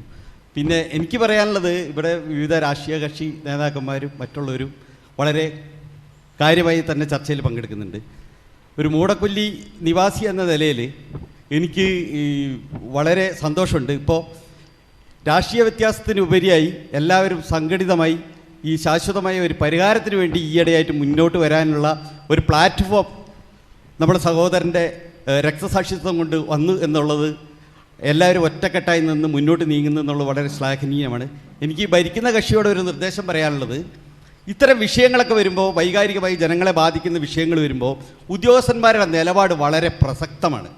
ഉദ്യോഗസ്ഥന്മാരെപ്പോഴും എന്തായിരിക്കണം? ജനപക്ഷത്ത് നിന്നായിരിക്കണം കാര്യങ്ങൾ കാണാൻ കഴിയുന്നത്. ഒരു ഒരു വന്യമൃഗത്തിൻ്റെ ആക്രമണം ഉണ്ടായി, അല്ലെങ്കിൽ കുറേ തെങ്ങ് നശിപ്പിക്കപ്പെട്ടു, ഇത്തരം കാര്യങ്ങൾ എഴുതി ഒരു ഉദ്യോഗസ്ഥന്മാരെ വിളിക്കുമ്പോൾ അവരുടെ അടുത്ത് നിന്ന് വളരെ പോസിറ്റീവായ നിലപാടെടുക്കുന്ന ഉദ്യോഗസ്ഥന്മാരെ ഇത്തരം പ്രദേശങ്ങളിൽ ഡ്യൂട്ടിക്ക് ഇടാൻ കഴിയുന്നില്ല എങ്കിൽ ഭരണകക്ഷി അത് ശ്രദ്ധയപ്പെടുത്തി അതിന് വേണ്ടുന്ന ഉദ്യോഗസ്ഥന്മാരെ ഇവിടെ ഉദ്യോഗസ്ഥന്മാർ അനുകൂല ജനങ്ങളോട് ചേർന്നുള്ള ഒരു സമീപനമാണ് ഉള്ളത്. ഭൂരിഭാഗം വരുന്ന ഉദ്യോഗസ്ഥരാണെങ്കിലും കുറേ നിരുത്തരപരമായ പെരുമാറ്റമെടുത്ത് സർക്കാരിനെയും പൊതുജനങ്ങളെയും തമ്മിലടിപ്പിക്കുന്ന, അതായത് ജനങ്ങൾക്ക് വേണ്ടുന്ന സഹായം ചെയ്തു കൊടുക്കാത്ത കുറേ ഉദ്യോഗസ്ഥന്മാർ നമ്മളെ ഇടയിലുണ്ട്. അവരെ കാണേണ്ട രീതിയിൽ ഭരണകക്ഷി പ്രത്യേകം ശ്രദ്ധിക്കണം എന്നാണ് എനിക്ക് പറയാനുള്ളത്. ശ്രീ എ വി ജയൻ, പ്രധാനമായും ഈ ഒരു വന്യമൃഗശല്യമൊക്കെ ഉണ്ടാകുന്ന സമയത്ത് പ്രധാനമായും വനം വകുപ്പ് ഉദ്യോഗസ്ഥർക്കെതിരെ വ്യാപക പരാതി ഉയരാറുണ്ട്. പ്രധാനമായും കടുവ പിടികൂടി കഴിഞ്ഞാൽ, വന്യമൃഗങ്ങളെ പിടികൂടി കഴിഞ്ഞാൽ അവരെ അറിയിച്ചാൽ കൃത്യസമയത്ത് വരുന്നില്ല. അവർക്കിപ്പോൾ സർക്കാരിൻ്റെ ഭാഗത്തുനിന്ന് അതിനുള്ള എല്ലാവിധ സൗകര്യങ്ങളും ഈ ഒരു വന്യമൃഗശല്യം രൂക്ഷമായതിനു ശേഷം നൽകിയിട്ടുണ്ട്. പക്ഷേ വനം വകുപ്പ് ഉദ്യോഗസ്ഥർക്കെതിരെ പലപ്പോഴും ഇത്തരത്തിലുള്ള ആരോപണങ്ങൾ പ്രധാനമായും ഉയർന്നു വരുന്നുണ്ട്. എന്തുകൊണ്ടാണ് അത്തരത്തിൽ ആ ഒരു സർക്കാരെ പിടിച്ചു കഴിഞ്ഞാൽ കിട്ടാത്തൊരവസ്ഥയിലേക്കാണോ ഉദ്യോഗസ്ഥ വൃന്ദം പോകുന്നത്? ഉദ്യോഗസ്ഥർ ഒറ്റപ്പെട്ട ചില സംഭവങ്ങൾ അങ്ങനെ ഉണ്ടാകുന്നുണ്ടെന്നുള്ള കാര്യത്തിൽ വ്യത്യസ്ത അഭിപ്രായം ഞങ്ങളെ സംബന്ധിച്ചില്ല. ഉദ്യോഗസ്ഥർ ജനങ്ങളെ ധിക്കരിച്ചുകൊണ്ട് ഉദ്യോഗസ്ഥർക്ക് ഇതൊന്നും സംരക്ഷിക്കാൻ കഴിയുന്നതുമല്ല. വനസംരക്ഷണം എന്ന് പറയുന്നത് ജനങ്ങളുടെ കൂടി സഹായത്തോടു കൂടി നടപ്പിലാക്കേണ്ട ഒരു സംഗതിയാണ്. വനസംരക്ഷണം മാത്രമല്ല, എല്ലാ മേഖലയിലും ജനപങ്കാളിത്തം ഇല്ലാതെ, ഒരു ജനാധിപത്യ രാജ്യമാണല്ലോ, ജനപങ്കാളിത്തം ഇല്ലാതെ ഇവർ ഏത് മേഖല ഇവർക്ക് സംരക്ഷിച്ച് കൊണ്ടുപോകാൻ വേണ്ടി കഴിയുന്നത്? അപ്പോൾ കുറേ കൂടി ജനങ്ങളോട് സൗഹൃദപരമായിട്ടുള്ള ഒരു സമീപനം ഉണ്ടാവണം. പക്ഷേ ഇപ്പോഴും നമ്മുടെ ചില ഉദ്യോഗസ്ഥർ, അത് ഫോറസ്റ്റിലാണെങ്കിലും പോലീസിലാണെങ്കിലും മറ്റു ചില ഡിപ്പാർട്ട്മെൻറ്റിലാണെങ്കിലും, അവർ ഇതൊരു ജനാധിപത്യ ഗവൺമെൻറ് ആണെന്നൊന്നും അംഗീകരിക്കാത്ത ചില രീതികളും ഭാവങ്ങളും ഒക്കെ അവരുടെ ഭാഗത്തുണ്ട്.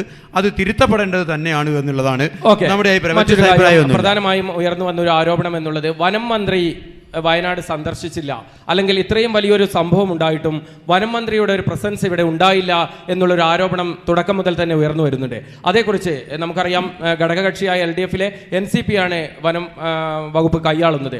അതിനുള്ളൊരു മറുപടി കൂടി. അത് ആ വിമർശനം ന്യായമായൊരു വിമർശനമാണ്. ആ വിമർശനത്തിന് നമുക്ക് കുറ്റം പറയുന്നതിന് വേണ്ടി സാധിക്കില്ല. വനംവകുപ്പ് മന്ത്രി ഈ സംഭവം നടന്നിട്ട് ഇത്ര ദിവസമായിട്ട് സന്ദർശിച്ചില്ല എന്ന് പറയുന്നത് വിമർശന വിധേയം തന്നെയാണ്. ഞാൻ മനസ്സിലാക്കുന്നത് ഇന്ന് റിപ്പബ്ലിക് ഡേയുമായി ബന്ധപ്പെട്ടുകൊണ്ട് വയനാട് ജില്ലയിൽ മന്ത്രി ഉണ്ട്. അദ്ദേഹം ഇന്ന് വൈകുന്നേരമോ നാളെയോ പ്രിയപ്പെട്ട ബജീഷിൻ്റെ വീട് സന്ദർശിക്കുമെന്നുള്ള നിലക്കാണ് ഞാൻ മനസ്സിലാക്കുന്നത്. ഇത്രയും താമസിക്കാൻ പാടില്ലായിരുന്നു എന്നുള്ള വിമർശനവും അതോടൊപ്പം. അതിനുകൂടെ താങ്കളോട് ഒരു കാര്യം കൂടെ ചോദിക്കാനുണ്ട്. ഞാൻ നേരത്തെ പറഞ്ഞതുപോലെ LDF-ലെ പ്രധാന ഘടകകക്ഷിയാണ് NCP. ഈ കാര്യം ഇപ്പോൾ ഈ ഒരു പ്രജീഷിൻ്റെ സംഭവം നടന്ന് മാസങ്ങൾ പിന്നിട്ടു. എന്തുകൊണ്ട് LDF യോഗങ്ങളിലൊക്കെ ഇക്കാര്യം അറിയിച്ചില്ല? LDF യോഗങ്ങൾ അറിയിച്ചോ ഇല്ലയോ എന്നുള്ളത് സ്വാഭാവികമായിട്ടും ഒരു ചാനൽ ചർച്ചയിൽ പറയാൻ കഴിയുന്ന കാര്യങ്ങളല്ലല്ലോ. ഞാൻ പറഞ്ഞു വിമർശനപരമായി ചൂണ്ടിക്കാണിക്കപ്പെട്ടിട്ടുണ്ട്. അതിനെ ഇപ്പോൾ പറയുന്നില്ല, വിമർശനപരമായി ചൂണ്ടിക്കാണിക്കപ്പെട്ടിട്ടുണ്ട്. പക്ഷേ ഒരു മന്ത്രി സന്ദർശിച്ചില്ല എന്നുള്ളത് കൊണ്ട് അവിടെ ഒരു ഭരണകൂടത്തിൻ്റെ ഇടപെടലിന് യാതൊരു കുറവും സംഭവിച്ചിട്ടില്ല എന്നുള്ളതാണ് യാഥാർത്ഥ്യം. അവിടെ ഇടപെടുന്നതിനകത്ത് ഈ ഗവൺമെൻറ്റിന് നേതൃത്വം കൊടുക്കുന്ന ഇടതുപക്ഷ ജനാധിപത്യ മുന്നണിയെ നയിക്കുന്ന CPIM എന്ന് പറയുന്ന രാഷ്ട്രീയ പാർട്ടി ഉൾപ്പെടെ എല്ലാ രാഷ്ട്രീയ പാർട്ടികളും, ഞാൻ പറയുന്നത് ഏതൊരു മുന്നണി മാത്രമല്ല, എല്ലാവരും നല്ല നിലയിൽ ഇടപെട്ടിട്ടുണ്ട്. ഭരണകക്ഷി എന്നുള്ള നിലക്ക് ആ മുന്നണിയുടെ മറ്റു നേതാക്കൾ ഗവൺമെൻറ്റിൽ നന്നായിട്ട് ഇടപെട്ടിട്ടുണ്ട്. അതിൻ്റെ മറ്റ് MLA-മാർ, CPIM-ൻ്റെ കേന്ദ്ര കമ്മിറ്റി അംഗം ഷൈല ടീച്ചർ ഉൾപ്പെടെ അവിടെ ഇടപെട്ടിട്ടുണ്ട്. ഗവൺമെൻറ് ശ്രദ്ധയെ കൊണ്ടുവന്നിട്ടുണ്ട്. ജില്ലാ ഭരണകൂടത്തെ കൊണ്ട് ഇടപെടിക്കുന്നതിനുള്ള ശ്രമം നടത്തിയിട്ടുണ്ട്. ഇപ്പോൾ ഈ പന്നി നഷ്ടപ്പെട്ടിട്ടുള്ള അവർക്ക് കോമ്പൻസേഷൻ കിട്ടിയിട്ടില്ല. ഈ വീട്ടിൽ 5 ലക്ഷം രൂപ മാത്രമേ കിട്ടിയിട്ടുള്ളൂ. ബാക്കി പൈസ അടിയന്തരമായിട്ട് വരും. വർദ്ധിപ്പിച്ച സംഖ്യ കൊടുക്കുന്നതിനെ സംബന്ധിച്ച് ഗവൺമെൻറ് ആലോചിക്കുന്നുണ്ടെന്നാണ് മനസ്സിലാക്കിയിട്ടുള്ളത്. ഈ പന്നിയുടെ നഷ്ടപരിഹാരം അത് തയ്യാറാക്കി കൊടുക്കേണ്ടത് ഈ വെറ്റിനറി ഡോക്ടറാണ്. അത് നമ്മുടെ വനം വകുപ്പിൻ്റെ വെറ്റിനറി ഡോക്ടറല്ല, മൃഗസംരക്ഷണ വകുപ്പിൻ്റെ വെറ്റിനറി ഡോക്ടറാണിത്. അതിൻ്റെ പ്രൊസീഡിങ്സ് നടക്കുന്നു എന്നുള്ള നിലക്കാണ് മനസ്സിലാക്കുന്നത്. മന്ത്രി വന്നില്ലെങ്കിലും അത്തരം കാര്യം പലപ്പോഴും ഈ ഒരു കൃഷിനാശം, അതുപോലെ വളർത്തുമൃഗങ്ങൾ നഷ്ടപ്പെട്ടാലുള്ള ഈ ഒരു നഷ്ടപരിഹാര തുക, അത് പലപ്പോഴും വളരെ വൈകുന്നു എന്നുള്ളൊരു ആരോപണം കൂടെ കർഷകർ കുറേ നാളുകളായി ഉന്നയിക്കുന്ന ഒരു കാര്യം കൂടിയാണ്. വസ്തുതാപരമാണ്. അതിനകത്തൊന്നും നിഷേധിച്ചിട്ട് കാര്യമില്ല. അതിനകത്തൊക്കെ ഇടതുപക്ഷ ജനാധിപത്യ മുന്നണി അത്തരം വിമർശനം ഉന്നയിക്കുന്ന കർഷക പക്ഷത്ത് തന്നെയാണ്. ഭരണകൂടത്തിന് അതിൻ്റെതായ പരിമിതികൾ ഉണ്ടാവുന്നുണ്ട്. ഭരണകൂടം കുറേ കൂടി അതിനകത്ത് ഉത്തരവാദിത്വം നിർവഹിക്കണമെന്ന കാര്യത്തിൽ അഭിപ്രായ വ്യത്യാസമില്ല. ഒരു കാര്യം ഇവിടെ സൂചിപ്പിക്കാനായിട്ടുള്ളത്, ഇപ്പോൾ ജയേട്ടൻ ഇവിടെ സൂചിപ്പിച്ചതുപോലെ മൂടക്കൊല്ലി പ്രദേശം ഒരു വലിയ മാതൃക ഒരു വിഷയത്തിൽ പൊതുജനങ്ങളുടെ മുമ്പിൽ വെക്കുന്നുണ്ട്. കാരണം കക്ഷി രാഷ്ട്രീയത്തിന് അതീതമായി ഈ 2 ദിവസം മുമ്പ് ഇരളം ഫോറസ്റ്റ് സ്റ്റേഷനിലേക്ക് ഒരു പ്രതിഷേധ മാർച്ച് സംഘടിപ്പിച്ചു. സ്വാഭാവികമായിട്ട് കൊടിയുടെയോ ജാതിയുടെയോ മതത്തിൻ്റെയോ നിറമോ ചിഹ്നങ്ങളോ ഒന്നും നോക്കാതെ ഒരു നാടിനെ പ്രതികൂലമായി ബാധിക്കുന്ന ഏറ്റവും ഗൗരവമുള്ള ഒരു മനുഷ്യജീവൻ നഷ്ടപ്പെട്ടു. ഇനി പല ചർച്ചകളിലും നമ്മൾ ഉന്നയിക്കുന്ന ഒരു പ്രധാന കാര്യമാണ്, ഇനി ഒരു ജീവൻ നമുക്ക് നഷ്ടപ്പെടാൻ പാടില്ല. പക്ഷേ ഇത് പറയുന്നതിനപ്പുറം പറഞ്ഞു തീർന്ന് പോകുമ്പോൾ തന്നെ ചില സാഹചര്യങ്ങളിൽ മനുഷ്യജീവൻ നഷ്ടപ്പെടുന്നുണ്ട്. ഇനിയൊരു മനുഷ്യജീവൻ ഇവിടെ നഷ്ടപ്പെടാതിരിക്കാൻ മൂടക്കൊല്ലിയിലെ നിവാസികൾ ഉൾപ്പെടെ വാഗേരി ഈ ഒരു മേഖല വളരെ ശ്ലാഘനീയമായ ഒരു കാര്യങ്ങൾക്കാണ് കഴിഞ്ഞ ദിവസം നേതൃത്വം നൽകിയത്. സ്വാഭാവികമായിട്ടും കക്ഷി രാഷ്ട്രീയത്തിനപ്പുറം എല്ലാ രാഷ്ട്രീയ പാർട്ടികളും മത സാമുദായിക സംഘടനകളും ഒന്ന് ചേർന്നുകൊണ്ട് ഫോറസ്റ്റ് ഡിപ്പാർട്ട്മെൻറ്റിലേക്ക് ഇരളം ഫോറസ്റ്റ് ഒപ്പം ഒരു കാര്യം കൂടെ സൂചിപ്പിക്കാൻ ആഗ്രഹിക്കുക. ബഹുമാനപ്പെട്ട ഭരണപക്ഷിയുടെ ശ്രദ്ധയിലേക്ക് ഈ ഒരു വിഷയം കൊണ്ടുവരാൻ ആഗ്രഹിക്കുക. നമ്മുടെ അന്ന് ചേർന്ന ഈ ഒരു ദാരുണമായ സംഭവം ഉണ്ടായപ്പോൾ തൊട്ടടുത്തുള്ള വീട്ടിൽ ചേർന്ന സർവകക്ഷി യോഗത്തിൽ എടുത്തൊരു തീരുമാനം, ഒരു ഗവൺമെൻറ്റിലേക്ക് ഒരു പ്രപ്പോസൽ സമർപ്പിക്കുക. പ്രജീഷിൻ്റെ കുടുംബത്തിന് ഒരു നിയമനം, ആശ്രിത നിയമനം പോലെ അവരുടെ കുടുംബാംഗങ്ങൾക്ക് ഒരു നിയമനം നൽകുക എന്നുള്ളത്. സ്വാഭാവികമായിട്ട് ആ നിയമനം ഈ ഫോറസ്റ്റ് ഡിപ്പാർട്ട്മെൻറ്റ്, നമുക്കറിയാം ഫോറസ്റ്റിൻ്റെ ഒരു വന്യമൃഗങ്ങളുടെ ആക്രമണത്തിൽ ഒരു സഹോദരൻ മരണപ്പെട്ട് കഴിഞ്ഞ് അവരുടെ കുടുംബത്തിൽപ്പെട്ട ഒരാൾക്ക് സ്വാഭാവികമായിട്ടും ആ ഫോറസ്റ്റ് തന്നെ വാച്ചർ തസ്തികയിൽ ഒരു നിയമനം നൽകുമ്പോൾ അത് ആ കുടുംബത്തെ സ്വാഭാവികമായിട്ട് അവർക്കുണ്ടാകുന്ന ഒരു ഭീകരമായ പേടിയുണ്ടാവും. ആ പേടിയിൽ ആ ഒരു സാഹചര്യത്തിൽ ആ വാച്ചർ തസ്തികയിലേക്ക് നിയമനം നൽകുന്നതിന് പകരം മറ്റേതെങ്കിലും ഡിപ്പാർട്ട്മെൻറ്റ് തലത്തിൽ ഒരു നിയമനം നൽകാൻ വേണ്ടി ബന്ധപ്പെട്ട ഭരണപക്ഷി മുൻകൈ എടുത്തുകൊണ്ട് ആ ഒരു കാര്യം ശ്രദ്ധയിൽപ്പെടുത്തണം. ഒപ്പം നഷ്ടപരിഹാര തുക, നമ്മളന്ന് എല്ലാ വിവിധ രാഷ്ട്രീയ പാർട്ടിയുടെ മുഴുവൻ ആളുകളും നഷ്ടപരിഹാര തുക കൊടുക്കുമ്പോൾ അത് എത്രയും പെട്ടെന്ന് കാലതാമസങ്ങളില്ലാണ്ട് തന്നെ ആ തുക ജനങ്ങൾ ആ നഷ്ടപ്പെട്ട ജീവൻ ഒരു പണം കൊടുക്കുന്നതുകൊണ്ട് മാത്രം ഒരാളുടെ ജീവൻ നഷ്ടപ്പെടുന്നത് നികത്താനാകില്ല. പക്ഷേ എങ്കിൽ പോലും ആ കുടുംബത്തിന് അത് വലിയൊരു സഹായകരമാവുന്ന കാര്യമാണ്. അത് സമയബന്ധിതമായി ആ തുക സാധാരണഗതിയിൽ കൊടുക്കുന്ന തുകയേക്കാൾ കൂടുതൽ തുക അനുവദിച്ചുകൊണ്ട് ഈ ഒരു വിഷയം മറുപടി പറയും. ചോദ്യം, പന്നീനെ കടുവ പിടിച്ച സമയത്ത് കുറേ ജനങ്ങൾ അവിടെ പ്രതിഷേധിച്ചായിരുന്നു. അതിൽ കുറേ ചെറുപ്പക്കാരുടെ പേരിൽ കേസെടുത്തിട്ടുണ്ട്. ഭരണകക്ഷിയായിട്ടിരിക്കുന്ന ജയഞ്ചറിനോടാണ് ചോദിക്കുന്നത്. അങ്ങനെ പ്രതിഷേധിക്കുന്നവരെ നിശബ്ദരാക്കാൻ വേണ്ടിയിട്ട് കള്ളക്കേസ് എടുക്കുന്ന ഒരു സ്ഥിരം പരിപാടിയായിട്ട് ഒരു ഡിപ്പാർട്ട്മെൻറ്റിൻ്റെ അടുത്ത് വരുന്നുണ്ട്. അവർക്കെതിരെ എന്ത് നടപടി സ്വീകരിച്ചു നിങ്ങൾ? അതിന് ആ കേസിനെ ഏത് രീതിയിലാണ് നിങ്ങൾ നോക്കിക്കാണുന്നത്? അതാണ് ഞങ്ങളുടെ ചോദ്യം. ശ്രീ വിജയൻ, മറുപടി. പ്രതിഷേധിക്കുന്നവർക്കെതിരെ കേസെടുക്കുന്ന നിലപാടിനോട് ഇടതുപക്ഷ ജനാധിപത്യ മുന്നണി ഒരു തരവശാലും യോജിക്കുന്നില്ല. സ്വാഭാവികമായിട്ടും രാജ്യത്തെ നിയമവ്യവസ്ഥയ്ക്കനുസരിച്ചാണ് കാര്യങ്ങൾ പോവുക. അവിടെ ജനങ്ങൾ പ്രതിഷേധിക്കുമ്പം ആ പ്രതിഷേധത്തിനകത്ത് പരാതിയുണ്ട് എന്ന് ഉദ്യോഗസ്ഥർക്ക് തോന്നിയാൽ അവർക്ക് പരാതി കൊടുക്കാം. അവരുടെ പരാതി പോലീസ് അന്വേഷിച്ചിട്ടാണ് കേസെടുത്തിരിക്കുന്നത്. ആ പോലീസും ഇടതുപക്ഷ ജനാധിപത്യ മുന്നണി ഭരിക്കുന്ന ഗവൺമെൻറ്റിന് കീഴിലുള്ള പോലീസാണ്. അവർ കൊടുത്ത പരാതി അതുപോലെ പോലീസ് എടുക്കുകയല്ല ചെയ്തിട്ടുള്ളത്. പോലീസ് പ്രദേശത്ത് വന്ന് വസ്തുതാപരമായ കാര്യങ്ങൾ അന്വേഷിച്ച് ആ അന്വേഷിച്ചതിനകത്ത് പരാതിക്കകത്ത് അവർക്കുണ്ട് എന്ന് പോലീസിന് ബോധ്യപ്പെട്ടതിൻ്റെ അടിസ്ഥാനത്തിലാണ് കേസെടുത്തിരിക്കുന്നത്. അവർ കൊടുത്തിരിക്കുന്ന ജാമ്യമില്ലാത്ത വകുപ്പൊന്നും വെച്ച് കേസെടുത്തിട്ടില്ല. ആ കേസും പുനഃപരിശോധിക്കണം എന്ന് പറഞ്ഞുകൊണ്ട് ഇടതുപക്ഷ ജനാധിപത്യ മുന്നണി ഈ ഫെബ്രുവരി മാസം 1-ാം തീയതി നടക്കുന്ന സമരത്തിനകത്ത് ആ കേസും ഒഴിവാക്കുന്നതിന് വേണ്ടി ഞങ്ങൾ കൊടുക്കുന്ന നിവേദനത്തിനകത്ത് അതും കൂടെ ഉൾപ്പെടുത്തി ചീഫ് വൈൽഡ് ലൈഫ് വാർഡൻ്റെ ഓഫീസിനകത്ത് ഞങ്ങൾ നടത്തുന്ന മാർച്ചിൽ കൊടുക്കുന്ന നിവേദനത്തിൽ ആ വിഷയം കൂടി ഉന്നയിക്കാൻ ഞങ്ങൾ ആലോചിച്ചിട്ടുണ്ട്. ഓക്കെ, വ്യക്തമാണ്. ഇനി ആർക്കെങ്കിലും? നമ്മൾ ഈ സജീനോട് ചോദിച്ച ചോദ്യത്തിന് സജി ഉത്തരം പറഞ്ഞില്ല. കുരങ്ങ്, ആന, പിന്നെ ഈ ചീറ്റപ്പുലിനെ ഇപ്പോൾ കുറേ എണ്ണത്തിന് ഇങ്ങോട്ട് ചാടിച്ചിട്ടുണ്ട്. ഏറ്റവും കൂടുതൽ സ്പീഡുള്ള സാധനം ഇത്. ഇതിനെയൊക്കെ ഇവിടെ കൊണ്ടുവന്ന് സംരക്ഷിക്കുന്ന BJP പ്രതിനിധിയോടാണോ? ഷിബി. ഓക്കെ ഓക്കെ, മറുപടി. വണ്ടി വിളിച്ചു കൊണ്ടുവന്ന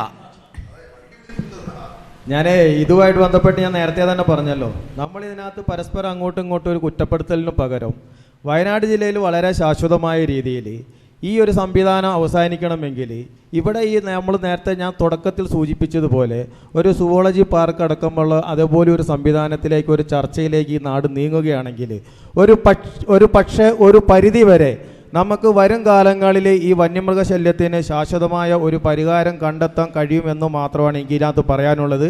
പിന്നെ നമുക്കറിയാം, നമ്മളെ സംബന്ധിച്ചപ്പോൾ ഉദ്യോഗസ്ഥരുടെ കാര്യങ്ങൾ ഇവിടെ സൂചിപ്പിക്കുകയുണ്ടായി.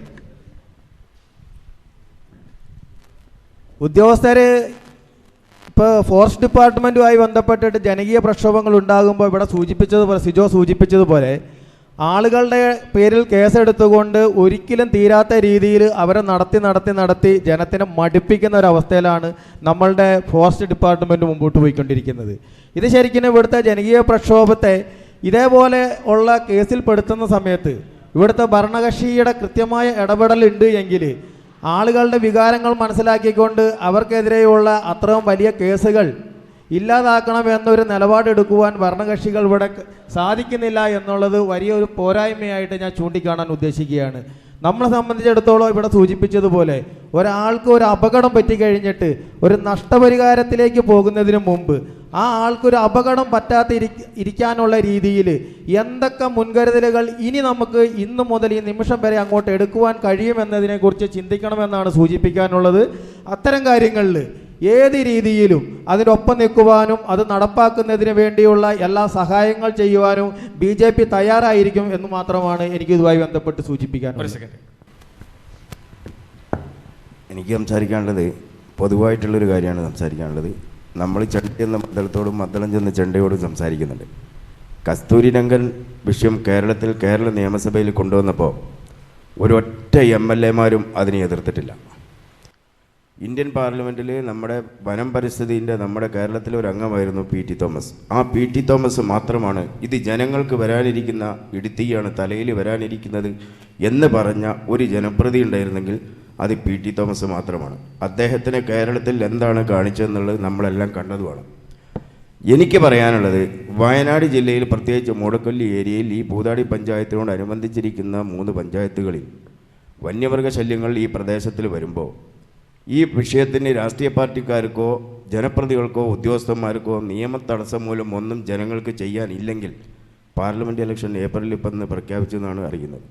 വരുന്ന പാർലമെൻറ്റ് തെരഞ്ഞെടുപ്പിൽ ഒരു പ്രതിഷേധം എന്ന രീതിക്ക് ഞങ്ങൾ ഇലക്ഷന് തയ്യാറല്ല, ഞങ്ങൾ വോട്ട് ചെയ്യാൻ തയ്യാറല്ല. ഇവിടുത്തെ ഭരണാധികാരികളും ഇവിടുത്തെ ജനാധിപത്യ സംവിധാനങ്ങളും അതിന് കടപിടിക്കുന്ന രാഷ്ട്രീയ പാർട്ടിക്കാരും അതവിടെ ഉദ്യോഗസ്ഥന്മാർക്കും ഒരു സെക്കൻഡ്, ഈ വോട്ട് ചെയ്യാൻ തയ്യാറല്ല എന്നുള്ളത് കോൺഗ്രസിന്റെ അഭിപ്രായമാണോ? അല്ലല്ല, ഞാൻ പൊതുവായിട്ടാണ് ഇവിടെ സംസാരിക്കുന്നത്, രാഷ്ട്രീയമല്ല. നിങ്ങളുടെ രാഷ്ട്രീയ പാർട്ടിയുടെ പ്രതിനിധി അല്ലേ? അത് ഞാൻ പിന്നെ പറയാം. അല്ല, അങ്ങനെ ഒരു നിലപാടില്ലല്ലോ. നിങ്ങളോടുള്ള ചോദ്യം അല്ലത് ഞാൻ പറയുന്നത്. ഞാനത് എന്റെ ചോദ്യമായിട്ടല്ല, ഞാനൊരു രാഷ്ട്രീയ പാർട്ടിന്റെ വക്താവായിട്ട് ഇവിടെ നിൽക്കുന്നത് വോട്ട് ചെയ്യാൻ പാടില്ല എന്ന് നിങ്ങൾ പറയുമ്പോൾ അങ്ങൊരു കോൺഗ്രസ് പ്രവർത്തകനായിട്ടാണ് ഞാൻ മനസ്സിലാക്കുന്നത്. പൊതുവായിട്ടുള്ള കാര്യമാണ് പറയുന്നത്. അല്ല, എനിക്ക് അതിനകത്ത് അഭിപ്രായം പറയാലോ, സ്വാഭാവികല്ലേ. അദ്ദേഹം കോൺഗ്രസിന്റെ പ്രതിനിധിയല്ല, കോൺഗ്രസ് ലീഗല്ല. താങ്കളുടെ ചോദ്യം ആരോടാണ്? അതെ, അല്ലെങ്കിൽ അദ്ദേഹം ഏത് പാർട്ടിയാന്ന് പറയണം, അല്ല പാർട്ടി അല്ല എന്ന് പറയണം. 3 രാഷ്ട്രീയ പാർട്ടികളോടാണ് അദ്ദേഹത്തിന്റെ ചോദ്യം. ഓക്കെ, അപ്പൊ ഈ വരുന്ന എല്ലാവരും കണ്ണീരൊഴുക്കുന്ന ഈ പൊതുജനങ്ങളുടെ മുമ്പിൽ കണ്ണീരൊഴുക്കുന്ന ഇവിടുത്തെ രാഷ്ട്രീയ പാർട്ടിക്കാരോട് എനിക്ക് ചോദിക്കാനുള്ളത്, ഞാനടക്കമുള്ള രാഷ്ട്രീയത്തോടാണ് ഞാൻ ചോദിക്കുന്നത്, എൻ്റെ നേതൃത്വത്തോടക്കം ഈ ചോദ്യമായിട്ട് നിങ്ങൾക്ക് കണക്കാക്കാം. ഞാനും ഒരു രാഷ്ട്രീയ പാർട്ടിയുടെ ഭാരവാഹിയാണ്, ജനപ്രതിയാണ്. പക്ഷേ വരുന്ന പാർലമെൻറ്റ് തെരഞ്ഞെടുപ്പിൽ വയനാട് ജില്ലയിൽ ഈ രാഷ്ട്രീയ പാർട്ടികൾക്ക് ഞങ്ങൾ ഈ ഇന്ത്യൻ പാർലമെൻറ്റിലേക്ക് ഒരു ജനപ്രതി വരുമ്പോൾ ആ ജനപ്രതിയെ അയക്കാൻ ഞങ്ങൾ തയ്യാറല്ല, ഞങ്ങളുടെ വിഷയങ്ങൾ പരിഹരിക്കാൻ തയ്യാറില്ലെങ്കിൽ ഞങ്ങൾ ഈ ജനാധിപത്യത്തോട് ഞങ്ങൾ യോജിക്കുന്നില്ല, ഞങ്ങൾ വോട്ട് ചെയ്യാൻ തയ്യാറില്ല എന്ന് പറയാൻ ഇവിടുത്തെ രാഷ്ട്രീയ പാർട്ടിക്കാർക്ക് തയ്യാറുണ്ടോ എന്നുള്ളതാണ് എനിക്ക് പൊതുവായിട്ടുള്ളൊരു ചോദ്യം. അങ്ങ് ഏത് രാഷ്ട്രീയ പാർട്ടിയുടെ പ്രതിനിധിയാണ്? മുസ്ലിം ലീഗിൻ്റെയാണ്. മുസ്ലിം ലീഗിൻ്റെ പ്രതിനിധിയാണ്. മുസ്ലിം ലീഗിന് ആ അഭിപ്രായം ഉണ്ടോ ഇല്ലയോ എന്നുള്ളതാണ് അറിയേണ്ടത്. ഇന്ത്യൻ യൂണിയൻ മുസ്ലിം ലീഗ് എന്ന് പറയുന്നത് കേരളത്തിലെ ഐക്യ ജനാധിപത്യ മുന്നണിക്കകത്തെ 2ാമത്തെ ഏറ്റവും പ്രധാനപ്പെട്ട പാർട്ടിയാണ്. ആ പാർട്ടിയുടെ പ്രതിനിധി ഒരാഴ്ച മുമ്പ് ആ പാർട്ടി ഉൾപ്പെടുന്ന ഒരു മുന്നണിക്കകത്ത് വോട്ട് വാങ്ങി മത്സരിച്ചിട്ട് അദ്ദേഹം ഒരു യോഗത്തിൽ പങ്കെടുത്തിട്ട് പറയുകയാണ് പാർലമെൻറ്റ് തെരഞ്ഞെടുപ്പിൽ വോട്ട് ചെയ്യാൻ വേണ്ടി പാടില്ല എന്ന് പറയുന്ന ഇത്തരത്തിലുള്ള നിലപാടുകളെ അപഹസിക്കല്ലാതെ വേറെ മാർഗ്ഗമില്ല എന്നുള്ളതാണ് പിന്നെ അതിനകത്ത് സൂചിപ്പിക്കാനുള്ളൂ. ഒരാഴ്ചയായില്ല അദ്ദേഹം വോട്ട് ചോദിച്ച് മത്സരിച്ച് ഒരു ജനാധിപത്യ വേദിയിലേക്ക് വന്നിട്ട്. ഒരു ജനാധിപത്യ രാജ്യത്തിൽ ജനങ്ങൾക്ക് വോട്ട് ചെയ്ത് ജനങ്ങളെ സേവിക്കേണ്ട ജനസേവകരാണ് യഥാർത്ഥത്തിൽ കക്ഷി രാഷ്ട്രീയത്തിനപ്പുറം എല്ലാ ജനസേവകരും. സ്വാഭാവികമായിട്ടും ഈ പാർലമെൻറ്റിൽ അല്ലെങ്കിൽ നിയമസഭകളിൽ നമ്മുടെ ഇവിടുത്തെ സാധാരണക്കാരനായ ജനങ്ങളുടെ വികാരങ്ങളാണ്, അവരുടെ കാര്യങ്ങളാണ് പാർലമെൻറ്റിലും നിയമസഭയിലും ഓരോ കാര്യങ്ങൾ ജനങ്ങൾക്ക് വേണ്ടി ഉന്നയിക്കുന്ന ഈ ജനങ്ങളാൽ തിരഞ്ഞെടുക്കപ്പെട്ട ജനപ്രതിനിധികളാണ് ഈ രാജ്യത്ത് ഇന്ന് കൈവരിച്ച നേട്ടങ്ങൾ മുഴുവൻ കൊണ്ടുവന്നിരിക്കുന്നത്. അപ്പോൾ സ്വാഭാവികമായിട്ടും അത്തരം ബഹുമാനപ്പെട്ട പ്രതിനിധി പറഞ്ഞ ആ ഒരു കാര്യത്തോട് ഇന്ത്യൻ നാഷണൽ കോൺഗ്രസിൻ്റെ ഒരു പ്രതിനിധിയായിട്ട് ഈ ചർച്ചയിൽ പങ്കെടുക്കുമ്പോൾ ഒരു കാരണവശാലും അത്തരം കാര്യത്തിൽ കുരങ്ങ് ഇപ്പോൾ ഷെഡ്യൂൾ 1 കുരങ്ങ് പെട്ടിട്ടുള്ളത്. അതായത് കടുവയുടെ അതേ സംരക്ഷണമുള്ള ജീവിയാണ്. ഷെഡ്യൂൾ 1 പെടുന്നത് കൊണ്ട് തന്നെ ചീഫ് വൈൽഡ് ലൈഫ് വാർഡിന് നിരവധി റെസ്ട്രിക്ഷൻസ് ഉണ്ട് കുരങ്ങിനെ കൺട്രോൾ ചെയ്യുന്നതിൽ. അപ്പോൾ എനിക്ക് കോൺഗ്രസിനോട് ചോദിക്കാനുള്ളത്, വയനാട്ടിൻ്റെ MP എന്ന നിലയിൽ ശ്രീ രാഹുൽ ഗാന്ധി ഒരു പ്രൈവറ്റ് ബില്ല് കുരങ്ങിനെ ഷെഡ്യൂൾ 1 നിന്ന് 2 മാറ്റാനുള്ള ഒരു പ്രൈവറ്റ് ബില്ല് അവതരിപ്പിക്കുമോ എന്ന് BJPയുടെ പ്രതിനിധി ചോദിക്കാനുള്ളത്. അങ്ങനെ ഒരു ബില്ല് വന്നാൽ താങ്കൾ അത് സപ്പോർട്ട് ചെയ്തിട്ട് അങ്ങനെ ഒരു അമെൻഡ്മെന്റ് തീർച്ചയായും അത് സംബന്ധിച്ച് തീർച്ചയായും പോൾ മാത്യു സാർ ചോദിച്ച ഒരു ചോദ്യം വളരെ പ്രശസ്തമാണ്. കാരണം സെഷൻ 1 ഉൾപ്പെടുത്തിയ ഏത് വന്യജീവികളെയും അതിന് ഒരുപാട് നിയമത്തിൻ്റെ സാധ്യതകളുണ്ട്. സ്വാഭാവികമായിട്ടും ബഹുമാനപ്പെട്ട MP യുടെ ശ്രദ്ധയിൽ ഈ വിഷയം ഒരു കോൺഗ്രസ് പ്രതിനിധി എന്ന നിലയിൽ തീർച്ചയായും ഈ വിഷയം ശ്രദ്ധയിൽപ്പെടുത്തുക മാത്രമല്ല ശക്തമായി തന്നെ വാഗേരി മണ്ഡലം കോൺഗ്രസ് കമ്മിറ്റി ഈ വിഷയത്തിൽ ശക്തമായ എംപിയോട് ഇവിടുത്തെ പ്രദേശത്തിൻ്റെ ഒരാവശ്യം ഈ നാടിൻ്റെ മാത്രമല്ല വയനാടിൻ്റെ മുഴുവൻ ആവശ്യമായി തന്നെ ഈ വിഷയം അദ്ദേഹത്തിൻ്റെ ശ്രദ്ധയിൽപ്പെടുത്തും. അതിന് കോൺഗ്രസ് പ്രതിജ്ഞാബദ്ധമാണ് എന്ന് ഈ അവസരത്തിൽ സൂചിപ്പിക്കും. തീർച്ചയായും BJP പ്രതിനിധിയോട് കൂടി അദ്ദേഹത്തിൻ്റെ ചോദ്യമുണ്ട്. എനിക്ക് ഇതുമായിട്ട് ബന്ധപ്പെട്ട് പറയാനുള്ളത്, MP കൃത്യമായിട്ട് വനം പരിസ്ഥിതി മന്ത്രാലയത്തിൻ്റെ ശ്രദ്ധയിൽ ഇത്തരം ഒരു വിഷയം ശ്രദ്ധയിൽപ്പെടുത്തുകയാണെങ്കിൽ 100% അതിന് സപ്പോർട്ട് ചെയ്തുകൊണ്ടുള്ള എല്ലാ കാര്യങ്ങൾക്കും ഭാരതീയ ജനതാ പാർട്ടി ഒപ്പം ഉണ്ടാകും തന്നെയാണ് പറയാനുള്ളത്. അതിൽ മറുപടി, ഇതിൽ ഈ ചർച്ച രസമായി. രണ്ട് പ്രതിനിധികളുടെ മറുപടിയിലുള്ള വസ്തുത ഞാൻ പറഞ്ഞു. ഇതിനു വേണ്ടി സബ് കമ്മിറ്റി രൂപീകരിച്ചപ്പോൾ ആ സബ് കമ്മിറ്റീൻ്റെ ചെയർമാൻ കോൺഗ്രസ് നേതാവ് ജയറാം രമേശ് ആയിരുന്നു എന്ന് ഞാൻ പറഞ്ഞു. ജയറാം രമേശ് ഏറ്റവും വലിയ പരിസ്ഥിതിവാദിയാണ്. പിന്നെ ശ്രീ അബൂബക്കർ സംസാരിച്ചപ്പോൾ ചൂണ്ടിക്കാണിച്ച കസ്തൂരിരംഗൻ റിപ്പോർട്ട്, അദ്ദേഹത്തിന് പറ്റിയ അബദ്ധം, കസ്തൂരിരംഗൻ റിപ്പോർട്ട് പിന്തുണച്ച ആകെ ഒരു MP പേരാണ് PT തോമസ് എന്ന് പറയുന്നത്. അതിനെതിരെയാണ് ഇടുക്കിയിലെ ജനങ്ങൾ ഒന്നടങ്കം കക്ഷിരാഷ്ട്രീയത്തിന് അതീതമായി PT തോമസിനെതിരെ അവിടെ വലിയ സർവകക്ഷി ആക്ഷൻ കൗൺസിലൊക്കെ രൂപീകരിച്ചുകൊണ്ട് പ്രക്ഷോഭ രംഗത്തേക്ക് വന്നത്.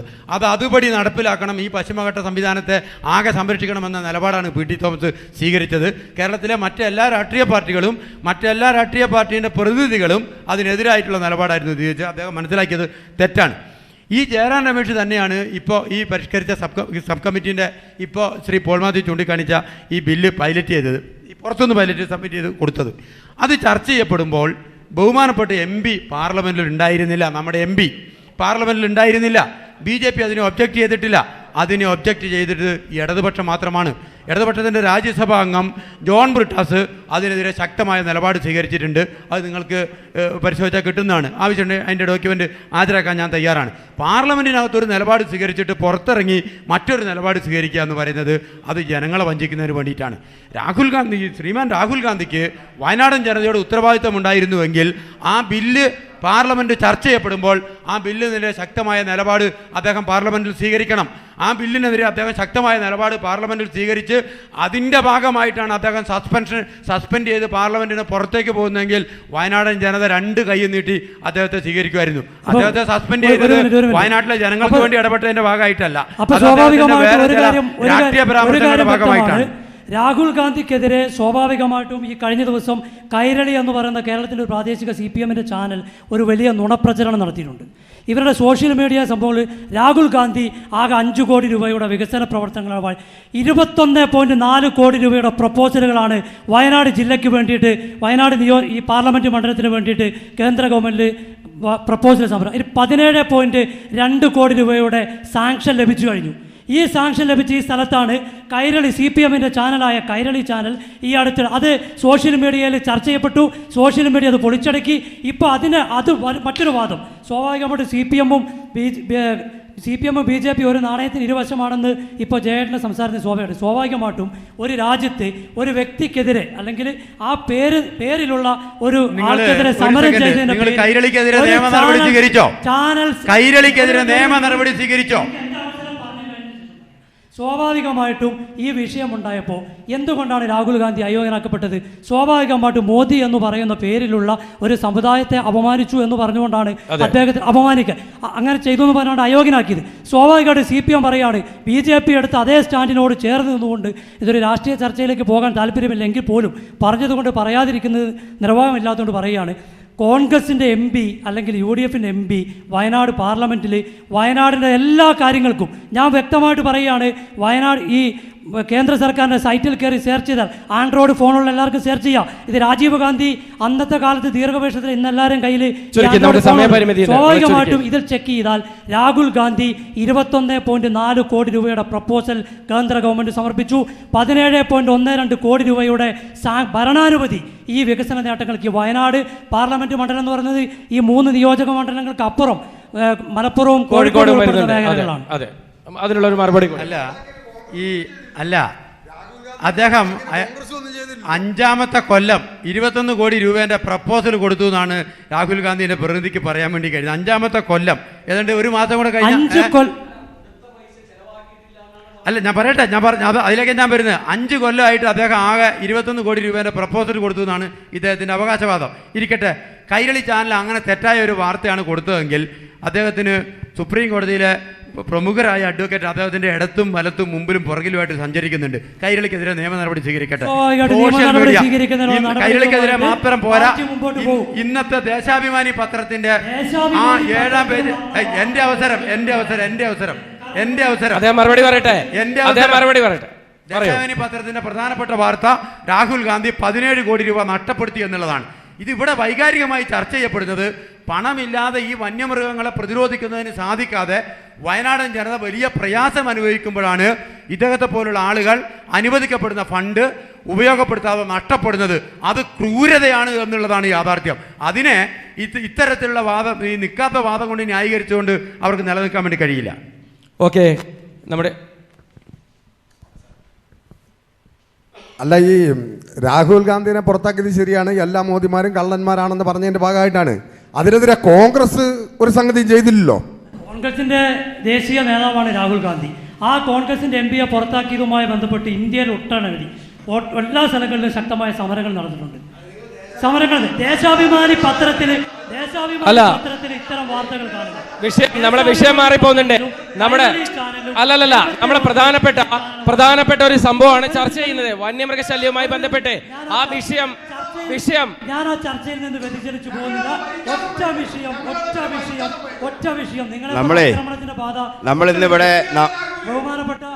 ബഹുമാനപ്പെട്ട ചാനൽ ഇന്ന് സംഘടിപ്പിച്ച പരിപാടി എന്ന് പറഞ്ഞാൽ നമ്മൾ രാഷ്ട്രീയ പാർട്ടിക്കാർ അങ്ങോട്ടും ഇങ്ങോട്ടും ചെളിവാരി ഏറിയല്ല. ശരിയല്ല.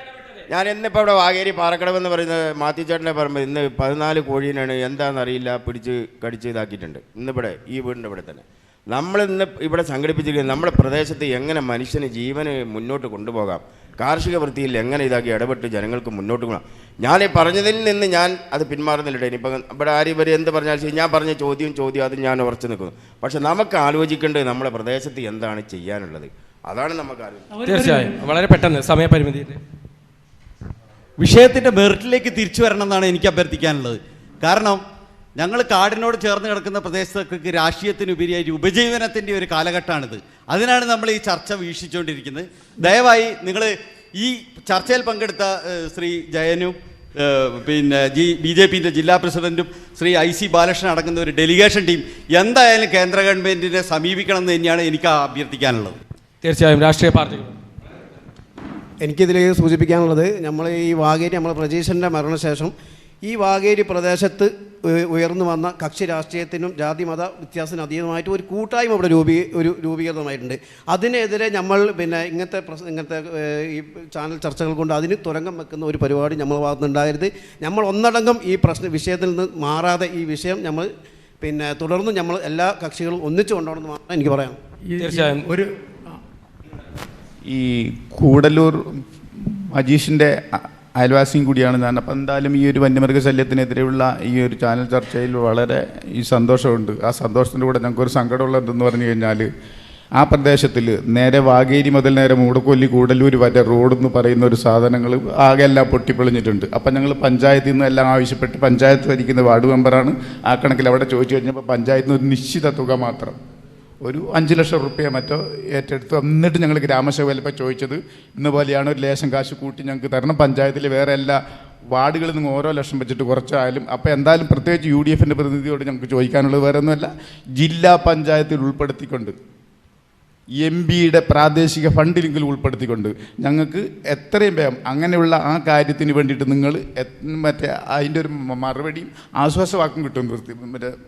വളരെ ചുരുങ്ങിയ വാക്കുകളിൽ പെട്ടെന്ന് സമയം. ആ പ്രദേശത്തിൻ്റെ ഒരു വലിയ ആവശ്യം തന്നെയാണ്. സ്വാഭാവികമായിട്ട് ജില്ലാ പഞ്ചായത്തിനെ സംബന്ധിച്ച് ഇപ്പോൾ പുതിയ വന്ന ഗവൺമെൻറ്റിൻ്റെ നിയമപ്രകാരം ജില്ലാ പഞ്ചായത്തിൻ്റെ ആസ്തി വിഹിതത്തിലുള്ള റോഡുകൾക്ക് മാത്രമേ ജില്ലാ പഞ്ചായത്തിൽ ഫണ്ട് വെക്കാവൂ എന്നൊരു നിബന്ധന സ്വാഭാവികമായിട്ടും ജില്ലാ പഞ്ചായത്ത്. അതുകൊണ്ട് തന്നെ ചേട്ടൻ ഉന്നയിച്ച ഒരു ഗൗരവമുള്ള വിഷയമായതുകൊണ്ട് തന്നെ കഴിയാവുന്നത്ര സാധ്യതകൾ ഉൾപ്പെടുത്തിക്കൊണ്ട് ആ മേഖലയ്ക്ക് ആ റോഡുമായി ബന്ധപ്പെട്ട് ഇപ്പോൾ കോൺഗ്രസിൻ്റെ രാജ്യസഭ MP-മാരോ ഇപ്പോൾ വയനാടിൻ്റെ MP ഉൾപ്പെടെ ശ്രദ്ധയിൽപ്പെടുത്തിക്കൊണ്ട് അതിനുള്ള ത്വരിത നടപടികളിൽ വാഗേരിന്ന് എല്ലാവിധ സപ്പോർട്ടും ഇക്കാര്യത്തിൽ ഉണ്ടാകുന്നതാണ്. അല്ല, ആ റോഡ് 2 പഞ്ചായത്തുമായിട്ട് ബന്ധപ്പെടുന്ന ബത്തേരിയായിട്ടുള്ള പ്രധാനപ്പെട്ട റോഡുമായിട്ട് ടച്ച് ചെയ്യുന്നതാണ്. മൂടക്കൊല്ലി വാകേരി ഈ റോഡ് 2 പഞ്ചായത്തുമായിട്ട് ബന്ധപ്പെടുന്നതാണ്, പ്രധാനപ്പെട്ട റോഡുമാണ്. അപ്പോൾ ജില്ലാ പഞ്ചായത്തിനെ ചെയ്യുന്നതിന് സാങ്കേതികമായിട്ട് വേറെ തടസ്സങ്ങളൊന്നുമില്ല. പിന്നെ ഇവിടെ ചർച്ച വളരെ ഗൗരവമായിട്ട് ഈ പ്രദേശമായിട്ട് ബന്ധപ്പെടുന്നു. എന്തായാലും ഈ പ്രദേശത്തിലെ കൂട്ടായ്മയൊന്നും നഷ്ടപ്പെടാൻ വേണ്ടി പോകുന്നില്ല. എല്ലാ ആളുകളും കൂടി ചേർന്നുകൊണ്ട് ഒരു വാർഡ് മാത്രം കേന്ദ്രീകരിച്ചുകൊണ്ട് 1,500 ആളുകളെ പങ്കെടുപ്പിച്ചുകൊണ്ട് അവിടെ സമരം നടത്താൻ വേണ്ടി തയ്യാറായി.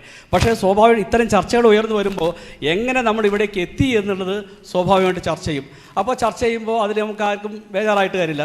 അപ്പോൾ യഥാർത്ഥ വസ്തുതകൾ ചർച്ച കൊണ്ട് പരിഹരിക്കുന്നതിനാവശ്യമായുള്ള ശാശ്വതമായിട്ടുള്ള ഇടപെടൽ, രാഷ്ട്രീയ പാർട്ടികളുടെ ഇടപെടൽ കൊണ്ട് ഇന്ന് വരെയുള്ള എല്ലാ കാര്യങ്ങളും നടന്നിട്ടുള്ളൂ. ഇപ്പം തന്നെ 150 കോടിയിൽ 50 കോടി വന്നതിലൊരു ബഹുഭൂരിപക്ഷം നമ്മുടെ ഈ മേഖലയ്ക്ക് തന്നെ കിട്ടിയത് രാഷ്ട്രീയ പാർട്ടി പ്രതിനിധികളടക്കം കത്തേരിൽ യോഗം ചേർന്ന് ആ ജനപ്രതിനിധികളടക്കം പങ്കെടുത്ത് യോഗം ചേർന്നതിൻ്റെ അടിസ്ഥാനത്തിലാണ്. അപ്പോൾ ഇടപെടലിൻ്റെ ഗുണം ഉണ്ടായിട്ടുണ്ട്. അപ്പോൾ ആ യോജിപ്പ് വേണം. അതിൽ ഇത്തരം കാര്യങ്ങളിൽ കേന്ദ്ര സർക്കാരിൻ്റെ ഉത്തരവാദിത്വം ചെറുതല്ല, അത് ഗൗരവമായിട്ട് കാണാൻ വേണ്ടി തയ്യാറാകണമെന്നാണ് സൂചിപ്പിക്കുന്നത്. ഓക്കെ, ഈ ഒരു ചർച്ച അവസാനിക്കുമ്പോൾ 4 രാഷ്ട്രീയ പാർട്ടിക്കാർക്കും അവരുടെ അഭിപ്രായത്തോടു കൂടി ചർച്ച പൂർണ്ണമാവുകയാണ്. ഒപ്പം തന്നെ മജീഷ്, വളരെ ചുരുങ്ങിയ വാക്കുകളിൽ ഈ 3 രാഷ്ട്രീയ പാർട്ടികളോടും താങ്കൾക്ക് എന്താണ് പറയാനുള്ളത്? എൻ്റെ അനിയൻ്റെ സംഭവത്തിന് ശേഷം നാടൊന്നാകാൻ എല്ലാവരും ഉൾപ്പെടെ ആരും പേരെടുത്ത് പറയാനുള്ള എല്ലാവരും ഉണ്ടായിരുന്നു എനിക്ക് സപ്പോർട്ടായിട്ട്. അപ്പോൾ എനിക്ക് പ്രധാനമായിട്ട് ഇതിൽ പറയാനുള്ള 4 കാര്യങ്ങളാണ് എൻ്റെ. അതിൽ 2 കാര്യങ്ങൾ പറയുന്നത് തെറ്റാണെങ്കിൽ ക്ഷമിക്കണം. ഒന്ന് മതിലിൻ്റെ കാര്യം, അതിവിടെ സാറ് പറഞ്ഞു റെഡി ആയെന്ന് പറഞ്ഞു. രണ്ടാമത്തെ ചേട്ടൻ പറഞ്ഞ റോഡിൻ്റെ കാര്യം, അത് നടന്നു പോയാൽ അറിയാം ആ വഴീൻ്റെ അവസ്ഥ. പിന്നെ അത് മൂന്നാമത്തെ, നമ്മളെ മൂടക്കലിൽ ചെറിയൊരു LP സ്കൂളുണ്ട്, കുഞ്ഞു കുട്ടികൾ പഠിക്കും, നിങ്ങളൊന്ന് പോയി കണ്ടിട്ടുണ്ടാവും. അവിടെ അവർ വളരെ ഭീതിയിലാണ്. അവർ കുട്ടികൾക്ക് വേണ്ടിയിട്ട് നമ്മളവിടെ ഒരു കൗൺസിലിംഗ് ക്ലാസ് ഈ പിള്ളേർ ക്ലബിൻ്റെ ഉണ്ടായിരുന്നു. അപ്പോൾ അവർക്കവിടെ ചുറ്റുമതിൽ ഉണ്ടാക്കി കൊടുക്കുകയാണെങ്കിൽ വലിയ ഉപകാരമായിരിക്കും. പിന്നെ അവിടെ ഒരു മോട്ടോർ വെച്ചിട്ടുണ്ട്, വെള്ളത്തിൻ്റെ പ്രശ്നം. അവിടെ എപ്പോഴും പകലൊന്നും വെള്ളം അടിക്കാൻ കഴിയില്ല. അപ്പോൾ സാറ് ചിലപ്പോൾ രാവിലെ 6 മണിക്ക് വന്നിട്ടാണ് വെള്ളം അടിക്കുന്നത്.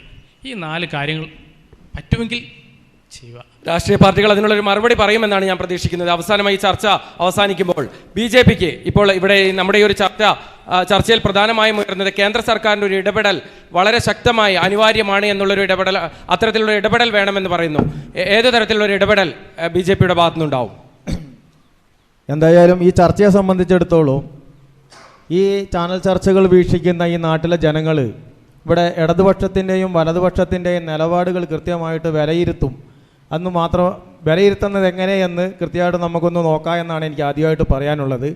രണ്ടാമത്, ഇത്രയും വലിയൊരു വന്യമൃഗശല്യം രൂക്ഷമായ സമയത്ത് അതിനെക്കുറിച്ച് കൃത്യമായ വലിയൊരു ഡിബേറ്റ് നടക്കുമ്പോൾ ഞാൻ തുടക്കം തൊട്ടേ അതിനകത്ത് ഒരു രാഷ്ട്രീയ വിവാദത്തിലേക്ക് പോകാതെ തന്നെ കാര്യങ്ങൾ ശ്രദ്ധിച്ചിട്ടാണ് എല്ലാത്തിൽ നിന്നും സംസാരിച്ചിട്ടുള്ളത്. പക്ഷേ ഇവിടെ അതിൽ നിന്നൊക്കെ വഴിമാറിക്കൊണ്ടാണ് ലാസ്റ്റ് ഇതിൻ്റെ അവസാന ഘട്ടത്തിലേക്ക് എത്തിയിട്ടുള്ളത്. എന്തായാലും ഈ നാട് അഭിമുഖീകരിക്കുന്ന ഇത്രയും വലിയ വന്യമൃഗശല്യത്തിനെതിരെ ശക്തമായ രീതിയിലുള്ള ഒരു ഇടപെടൽ നടത്തേണ്ടതുണ്ട്. അതിന് ശാശ്വത പരിഹാരം കാണേണ്ടതുണ്ട്. BJPയെ സംബന്ധിച്ചിടത്തോളം BJP 100% ആളുകളുടെ പക്ഷത്ത് നിന്നുകൊണ്ട് ഇതിന് ശാശ്വത പരിഹാരം ഉണ്ടാകുന്ന രീതിയിലുള്ള കൃത്യമായ ഒരു ഇടപെടൽ വ്യക്തമാണ്. ശ്രീ സുജേഷ്, കോൺഗ്രസിനെ സംബന്ധിച്ച് ഈ നാടിൻ്റെ ഒരു കാര്യം തുടക്കം തൊട്ട് മൂടക്കൊല്ലിയിലെ പ്രദേശവാസികൾ ഈ വിഷയമുണ്ടായപ്പോൾ ഒരു ആക്ഷൻ കമ്മിറ്റി ഉണ്ടാക്കിയപ്പോൾ ഒരു ഉത്തരവാദിത്തപ്പെട്ട പ്രതിപക്ഷ ഉള്ള ഒരു പാർട്ടി എന്ന നിലയിൽ ആ ഒരു കൊടിയുടെ നിറം മാത്രം നോക്കി മാറി നിന്ന് പോകാതെ മൂടക്കൊല്ലി പ്രദേശവാസികളുടെ പ്രത്യേകിച്ച് വാകേരിക്കാരുടെ കൂടെ നിന്നുകൊണ്ട് എല്ലാവിധ പിന്തുണയും ഈ കാര്യത്തിൽ പാർട്ടി അവർക്ക് കൊടുത്തിട്ടുണ്ട്. ഒരു കാര്യം കൂടെ കൊടുക്കുന്നുണ്ട്. നമ്മൾ സ്വാഭാവികമായിട്ടും ആക്ഷൻ കമ്മിറ്റിയുടെ നേതൃത്വത്തിൽ തന്നെ നടക്കുമ്പോൾ എല്ലാ ആൾക്കാരും പറയുന്നൊരു കാര്യമുണ്ട്. നമ്മുടെ ഫോറസ്റ്റ് അധികാരികളുടെ ഭാഗത്തു നിന്ന് ഗുരുതര വീഴ്ചകൾ ഈ വിഷയത്തിൽ ഉണ്ടായിട്ടുണ്ട് എന്നത് ചെറുതായി കാണാൻ കഴിയില്ല. കാരണം ഇവിടെ നടന്ന ഈ ഹാളിൽ വെച്ച് നടന്ന ഒരു സർവകക്ഷി യോഗത്തിൽ പങ്കെടുത്ത ഒരാളും കൂടി ഞാൻ. ആ സർവകക്ഷി പറഞ്ഞു സ്വാഭാവികമായിട്ട് ഒരു കാര്യം പറഞ്ഞ് അവസാനിപ്പിക്കുക.